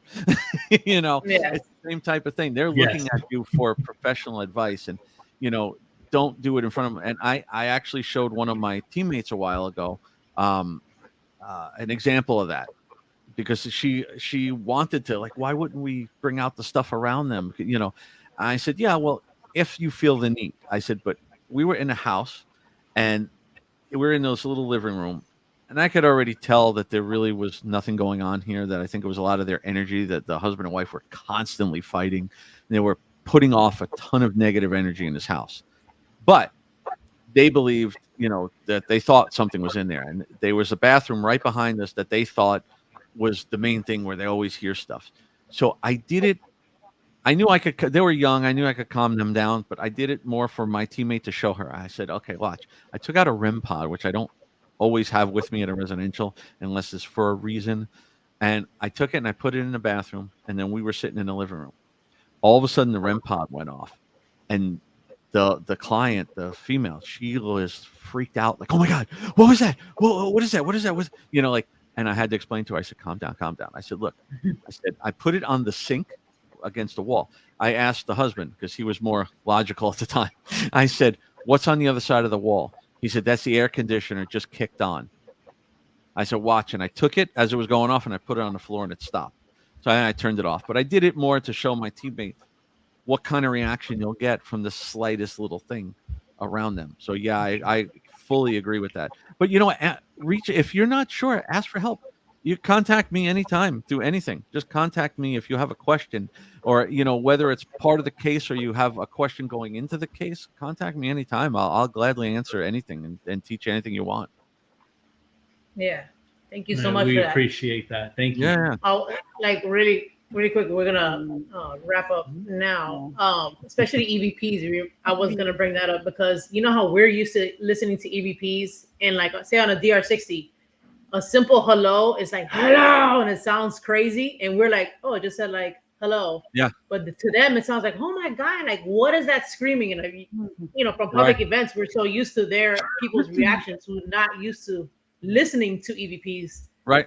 And that'll freak them out 100%. Like they'll and think that's demonic ASAP. yeah, they may hear, especially if you don't know that maybe they're on some kind of drugs, or they have an illness or something, that maybe they're already hearing voices. That screech through the thing, to them it could be something like, I'm gonna kill you, and you're never gonna change their mind. Listen, yeah, you're not trained. Yeah, that'll mess them up. I mean, yeah. I tell about people, it. You leave there and they're a hot mess. Exactly. I tell people the hardest thing as a residential investigator is convincing the person they're not haunted. That's the hardest thing you're going to deal with, because they've seen it on TV. They saw it on YouTube. Another team was in there and told them that they have a portal with 400 spirits in there. There's a lot of great teams out there, but they run into other people sometimes that just don't know enough to do that. And, it's just always good to ask questions and get some experience. I don't tell everybody don't do it. Just get some experience for residentials. It's different. I do have a question. I know we're pressed on time, but as far as REM pods, besides walkies, what else can set them off? Because it kind of emits its little dome of energy, right? Right. It puts like an electromagnetic field around it. But any kind of vibrations can set it off. I had one time when we were at yesteryear, I think we're in the L Street house. No, one of the other houses. The thing was going off a lot, and it was purely going off because at the amphitheater they were having a concert, and it was going off to the base, and we were, and you know, it's Okay. something that the slightest vibration, there could be a settling in the house. Anything. Okay, but I gotta. Sorry. Okay. Yeah. No, I gotta ask this one question. Well, our last investigation, our REM pod was on the ground. There's no earthquake. The freaking antenna, you could see it spinning as it's going off. I've never seen it. I tried to recreate it. There was a little wind. I tried to recreate it, even with the walkie, because it was loose. I noticed it was loose, but I don't know if it was loose because something was spinning. I have it on camera. So what the hell could it have been? And the thing is, there was that I've never seen. That I haven't. It was the wild, like I'm zooming in there and you see this shit going like this. Yeah. It was the craziest. I got the chills thinking about it. Like, that's insane. Afterward, did you touch the antenna? Was the antenna loose? it was loose. it got loose. Yeah. But usually when we put it on, we twist it. Yeah, to make sure. To make to bring make it sure. down. But then at that moment, it was spinning like. And then I'm sitting here, so I'm like me being a skeptic. I'm like, okay, let me get my walkie, set it off, and see if maybe just because it's turning on, it's making it loose. No. Right. Then I put it in the fan, in front of the fan on high, because it was a little windy. So I'm like, maybe the wind was blowing it. No, but the wind would blow the leaves on the trees, and that the antenna would be still. It would only spin when the device was going off. Yeah. Not when it was. So it wasn't the wind. What I would do, like if I encountered that, I've never had. I'd like to encounter. It was wild as shit. I'm like, what the hell? What I do whenever, especially with the REM pod, whenever something's going like crazy or whatever, I'll do everything I can. I'll go over there, I'll check it, I'll move it, I'll change the battery, I'll make sure the antenna is fine. I'll do all that, and then if it continues to do it or it does it again, you want to look for the intelligent. You want to say like, hey, stop spinning the antenna. I did, I did. Dead. It's we've had at the L Street house and yesteryear, I've had it goes off when we tell it to, and it stops when we told it to come away. Again, there are things that can turn it off, but you have to keep doing it. The more you want to look for those intelligent responses. That's what's really interesting. Yeah, I was telling it, can you stop? Can you back away from there? And it did, and the antenna stopped. Then I would be like, are you still? I would ask a question. I said, can you let us know if you're still here or something? And it would go and touch it, and then you see that thing spinning really slow, and I was like, what the fuck? I'm sorry, excuse my language. I've never seen that, and I love my beep devices. Right. And I touch on one more thing, and it's no offense to anybody out there, anybody here who does this, because it is a known thing that a lot of people like to do. And I'm going to say this straight out. A flashlight is used to see in the dark. The yes/no questions with a flashlight, I'm very questionable on it because I'll tell you. Here's a very simple thing. Like we said before, they can manipulate electronics and energy and things. Yeah. So can they manipulate a flashlight? Absolutely.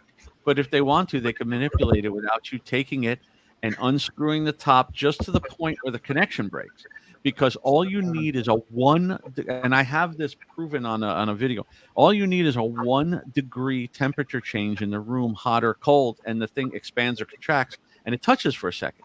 So if you stand there and you ask 20 questions, eventually it's going to turn on during one of your questions, and it's going to turn off. Because even you in there asking and moving, it will do that. I'm not saying that it can never be the spirit manipulating it, but yeah, exactly. But it's, again, I wouldn't consider it evidence because it can be easily debunked. So leave that started from TV. Leave that. I'm not gonna say who, but it started with TV. So leave it on the table, screwed in, and see if it'll turn it on. Because if it can manipulate the energy. Yeah. We've used it a couple times, and we have. Can you turn it on? Test it, but I don't know. Yeah, I don't know. Put other things with it. That's what I was gonna say. In conjunction with other things, guys. Yeah. If there's like a REM pod there that's going off at the same time right next to it, right? Yeah. Also, don't stack 15 pieces of equipment on top of each other. Don't put your REM pod within 1 inch of your. We're not by each other, separate. don't lean your She's like, they're K2 separate on like the this. REM pod, you know. Yeah. They're like little houses. I see it on TikTok all the time. People are live on TikTok and they're in a room and they have like 4 dolls and they have like 47 pieces of equipment around the dolls and the No things are all comment. going, the lights are going, and I'm like, oh my god, I just want to smash them right through the screen. Like, Don't watch my videos. well, no, I'm not saying that. She's fading fine. into the. She's fading into Am I the watching yours? Do you have dolls on the shelf? No, she does. But no, like, I have 25 pieces of equipment. But wait, I put things next to each other close, but don't stack things up on top. Oh wait, don't stack them up when you know what they do. If one produces EMF, don't put it by something that's looking for EMF.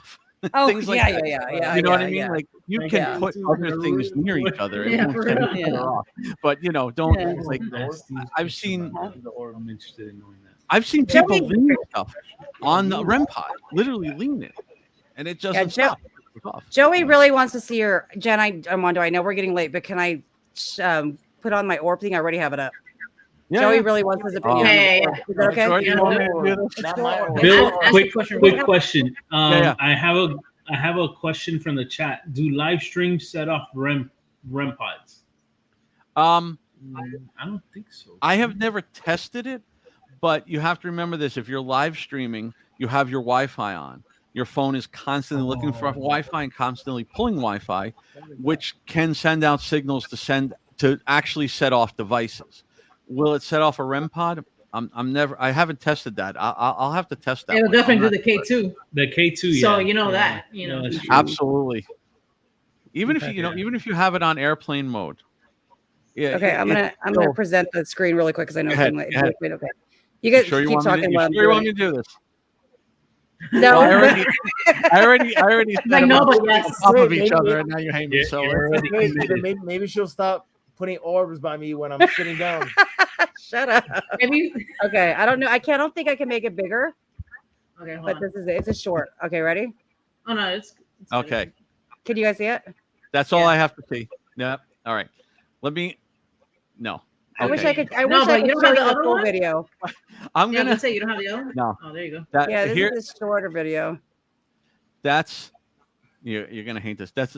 No, dust. no. It I is. respect your opinion. And I'll tell you why. I'm gonna explain why, and this is what I tell people. So, a true spirit orb, which are real. Okay. Can you guys There it still is. see the screen or no? This Right? is what I'm known for. No, honestly, a true spirit orb is a real thing, but what it's believed is that it is not believed. I've seen 3 in my 35 years doing this. It is a solid 3D ball of energy. So it's believed that it is a spirit or a demon trying to manifest itself into the room by pulling the energy from the room. Okay. That's why I have never seen one captured on film, because it drains the cameras. It pulls. You can feel the energy coming at you. It is insane. I've seen one go from a golf ball to a softball. The thing about it is they can never be transparent, translucent, or flat, because they're solid energy. So the energy produces its own light. So it's almost like a little sun. It actually has light coming off of it. So if it came into a room that has like a night vision camera, it would actually trick your night vision camera into the daylight mode. It would look like you turned a lamp on in your room. So it would actually come out of nighttime mode. It does not reflect light. It has its own light. So what you're seeing is a piece of dust or bug, or it could be hair, dander. I mean, it's so many different things. I cut it down and I shorten it so people don't see my whole damn living room, but it comes from the couch. There's a couch over there, and it shoots out, and then it almost is like it makes a and then goes back. What it is a piece of dust or something, some kind of airborne contamination, and it picked up the airflow in the room. So it's not actually coming from the couch, because you're looking at something that was far away from the camera. Now it's coming close to the camera. Right. So at point, the only way you're seeing that piece of dust is because the infrared lights are reflecting off of it onto the camera, or else you wouldn't even see it. Okay. So when it's far away, there's times you ever see one that blinks?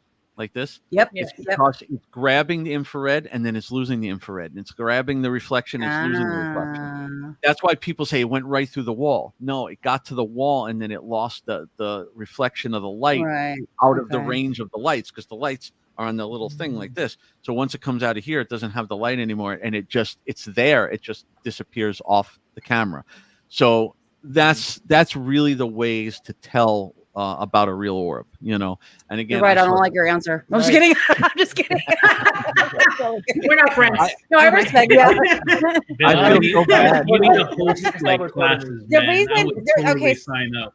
Yeah, no, backstory to that video. Joey likes to fall asleep on the couch, and I'm not getting up because we live in a mansion, right? I'm being sarcastic. Yeah. It's a small house.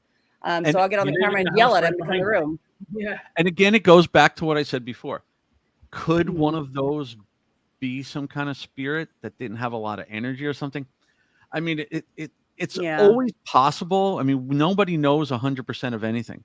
So it's always possible. But because I know how the cameras work, because I've seen a real one, and once you see a real one, if you're lucky enough to see a real one, you will say, I completely understand.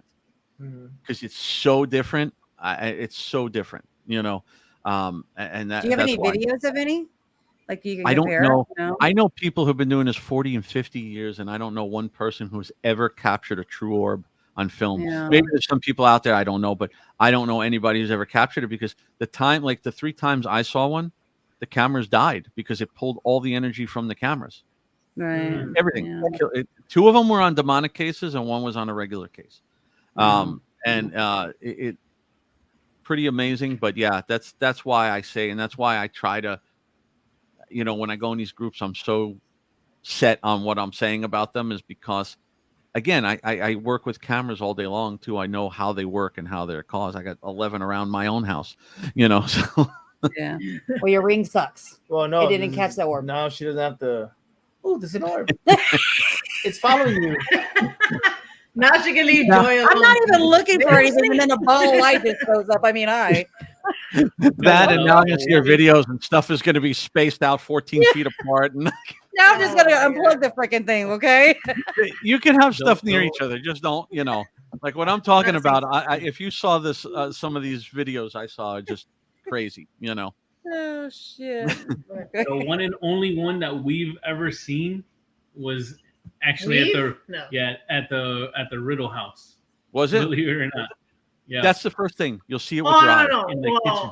Not he's camera. talking about on a piece of equipment. I've seen orbs with my eyeballs. Okay. Well, with her I own never eyes. seen I don't that. think he's ever seen one with Like his one eyes. together. That was Right. actually the only one that I've seen. Riddle House in the Yeah. kitchen. Yeah. And I did I've it. seen I've seen one or two that I couldn't explain. I couldn't say it definitely was, but I couldn't explain. You know, but yeah, you see them with your eyes. That's the real ones. That's why I seen it. Yeah. Damn. All right. Well, this was fun. This was a great This episode. is Thank you. awesome. Even Bill, though I can didn't like stay your with you answer, I forever. respect your opinion. Do you do? I was I gonna ask, appreciate that. because Armando brought it up. Do you do by any chance like classes or something like that people maybe will be interested in taking, or You know, Yeah, I'm that would be really I'm cool. thinking Yeah. about it. It's a tough thing. I think you should do it. It's a tough thing in this field too, because some people look really down on it. You know, I've taken a million classes out there. I've taken some of the crappiest classes you could ever imagine, because I like to go and I take everything, because I always say this: every book, everything, you'll find something that you didn't know, even if they're telling you something that's just totally ridiculous. There may be something that, oh, that's cool. I'm thinking about, there's a possibility. I really would love to get into teaching about residential cases. And it's like, what do we do with the Warrens? You know, the Warren Foundation is all residential. We have people all across the world, you know. Right. No. So if somebody And needed to question. get a hold of you to has a case on the West Coast, are you willing to travel, or how does that work? Yeah. I have Sorry, people I'm all on. throughout Florida, Georgia, Nebraska, the UK, Italy, and Greece. Oh, nice. Okay. But we also have a lot of people that work with the Warrens through us. You know, the Warren Foundation. I got to say, the Warren Foundation, separate from Nesper up in Connecticut. Mhm. The Warren Foundation. I have people that are out on the West Coast and everything that we would gladly, you know, work with, go with them, send them out there. Yeah. I work with people all over the place. Okay. That's what I like to do, because I get cases from every state, and I I couldn't handle a lot of them, you know, and I don't like to pass off somebody I don't know. Thank you. Yeah. And last question: Are you willing to take 2 folks from War Party Paranormal as students when you do decide to do these classes? Listening to stuff. Yeah. I'm always going into those panels because you talk I'm constantly I like to learn. I like to learn people's different experiences, techniques, and just how about the orbs. Like I'll tell you this. I'm constantly researching. Yeah, and I'll tell you this, for anybody who comes to any of my shows, anything, the library shows are usually a lot more informative because we're there for at least 2 to 3 hours. And sometimes I have a lot of my team with me, and we talk. We'll get more into a lot of different things. Where when you go to a convention, you know, you get 45 minutes, and I could talk about it for 45 minutes. You know, so it's like you get a limited amount of and limited questions. You know, but the libraries, like, if you have a minute, can I plug a few places I'm going to be coming up? Of course, please do so. Do so. Put your I gotta pull this up because I'll never remember it. I have too many things at once. Do I even have it here anymore? I do have all of Bill's links in the description box, and he will tell you his shows. Yeah, but the easiest way, locations. The easiest way to find me with anything is my website, which is my name, BillSlevin.com. I have everything on my news page. I have everything on my, events page. So I'll be at UltraCon, like they were saying, from the 20th to the 22nd of September. I'll be there all 3 days at my booth. It's in West Palm Beach. It's ultraconcity.com. October 5th, I'll be at the Port Orange Library from 1 to 4 p.m. That should be interesting. I have 3 hours, 2 hours of me talking, 1 hour question and answer. October 19th, I'll be on Fort Myers on the west coast of Florida at Florida Horror Fest. I'm a guest there. And that's from 10 to 7, I think 10 to 6, something like that. The 26th of October, I'll be at the Coconut Grove Library down in Miami from 3 to 5. And then on November 9th, I'll be at the Coral Springs Library from 2 to 4. Those are all Saturdays. And there's a lot more that just haven't been confirmed yet. So just keep an eye out. We have a lot of fun. Again, UltraCon, unfortunately, I won't have a panel, but you can come up to my booth and I'll talk to you all day long. I don't push people away from the booth. I'll talk to you as long as you want. Oh, yeah. And Florida Horror Fest, I'm supposed to have a panel.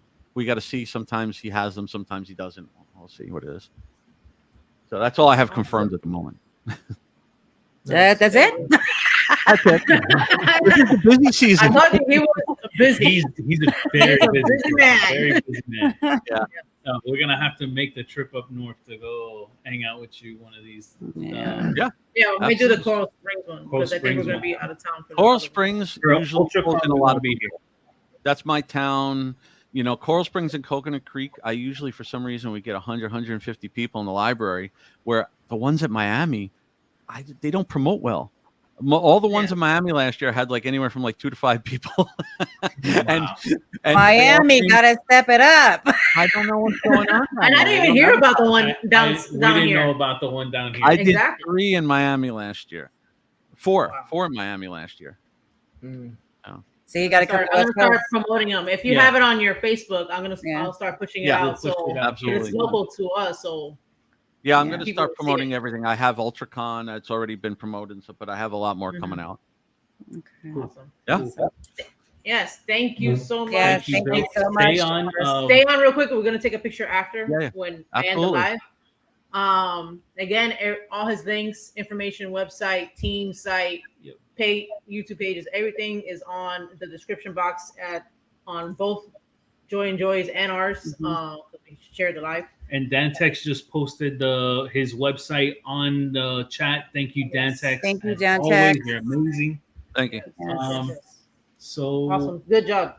Stephen Mella said they will come with us when we go to Coral Springs. Yay! Thank you, Steve. Yeah, Stephen Mella, Black Smoke Paranormal, amazing. He's gonna talk to you about more orbs and He wants- stuff. So next week we have our friend that apparently wants to move to Florida. Oh, Matt, are you kidding me? We just learned this now. Late on the breaking chat. news. Okay, next week it's Kevin, gonna get Kevin, weird Kevin, and saucy. It's gonna get weird and saucy. Yes. We will be Moving to having Florida. Ooh, our Kevin. very own Kevin, Yay. our friend from up north. He's coming Yep. to be on the show, and we're going to be doing a panel with a lot of special guests. So Is it stay next week? tuned for that one. Next week, right? That's next week. Okay. Yes. That's next week. Yeah. All right. All right. And so we. Wait, are we doing that? Are we doing that thing? Yes. Okay. That thing, yes. Yeah, if you were. We're doing the- That's why he said we're gonna get weird and saucy. Yes. Oh, He has so Kevin, where the weird ones are, has his own hot sauce line, and he keeps throwing out new flavors. So we're gonna try them. I'm gonna do it for my parachute. I can't wait for that. So to wrap up, 305 Paranormal on all social media. Thank you for being here. Yes. Joy yes, and Joy. yes. Tell us you. We can find us here at Joy and Joey under YouTube. JJ I took out the dot, so I'm no longer dot paranormal. I'm JJ Paranormal on Instagram. She's always keeping us on. I'm changing my name, you guys. I have an identity crisis. It's the spirits. Yeah. But yeah, please go check out Limestone. Just came out with a video. Please go check out Chris and Oren and everybody else. Black Smoke. Keep it where the weird ones are. Yeah. Haunting Angels. Check them out. James at Cross the Angel. Cross the Angels. Oh wow! Cross the line. Everybody here has some good stuff. We're crossing all the lines. Yes. Here. Yes. Everybody, Jesse, let's go through the list, okay? Dan Most importantly, our guests. Check them out. With Limestone, everybody, thank you, appreciate you, and thank you, Bill, for being here once again. Yeah. Thank you for having me. So much. And I'm excited. You did tell me something about my REM pod. You can't explain it, so I'll forgive you for the orb. All right. She'll eventually have a great week. See you next week. Bye, bye everybody. Thank you. Bye, everyone.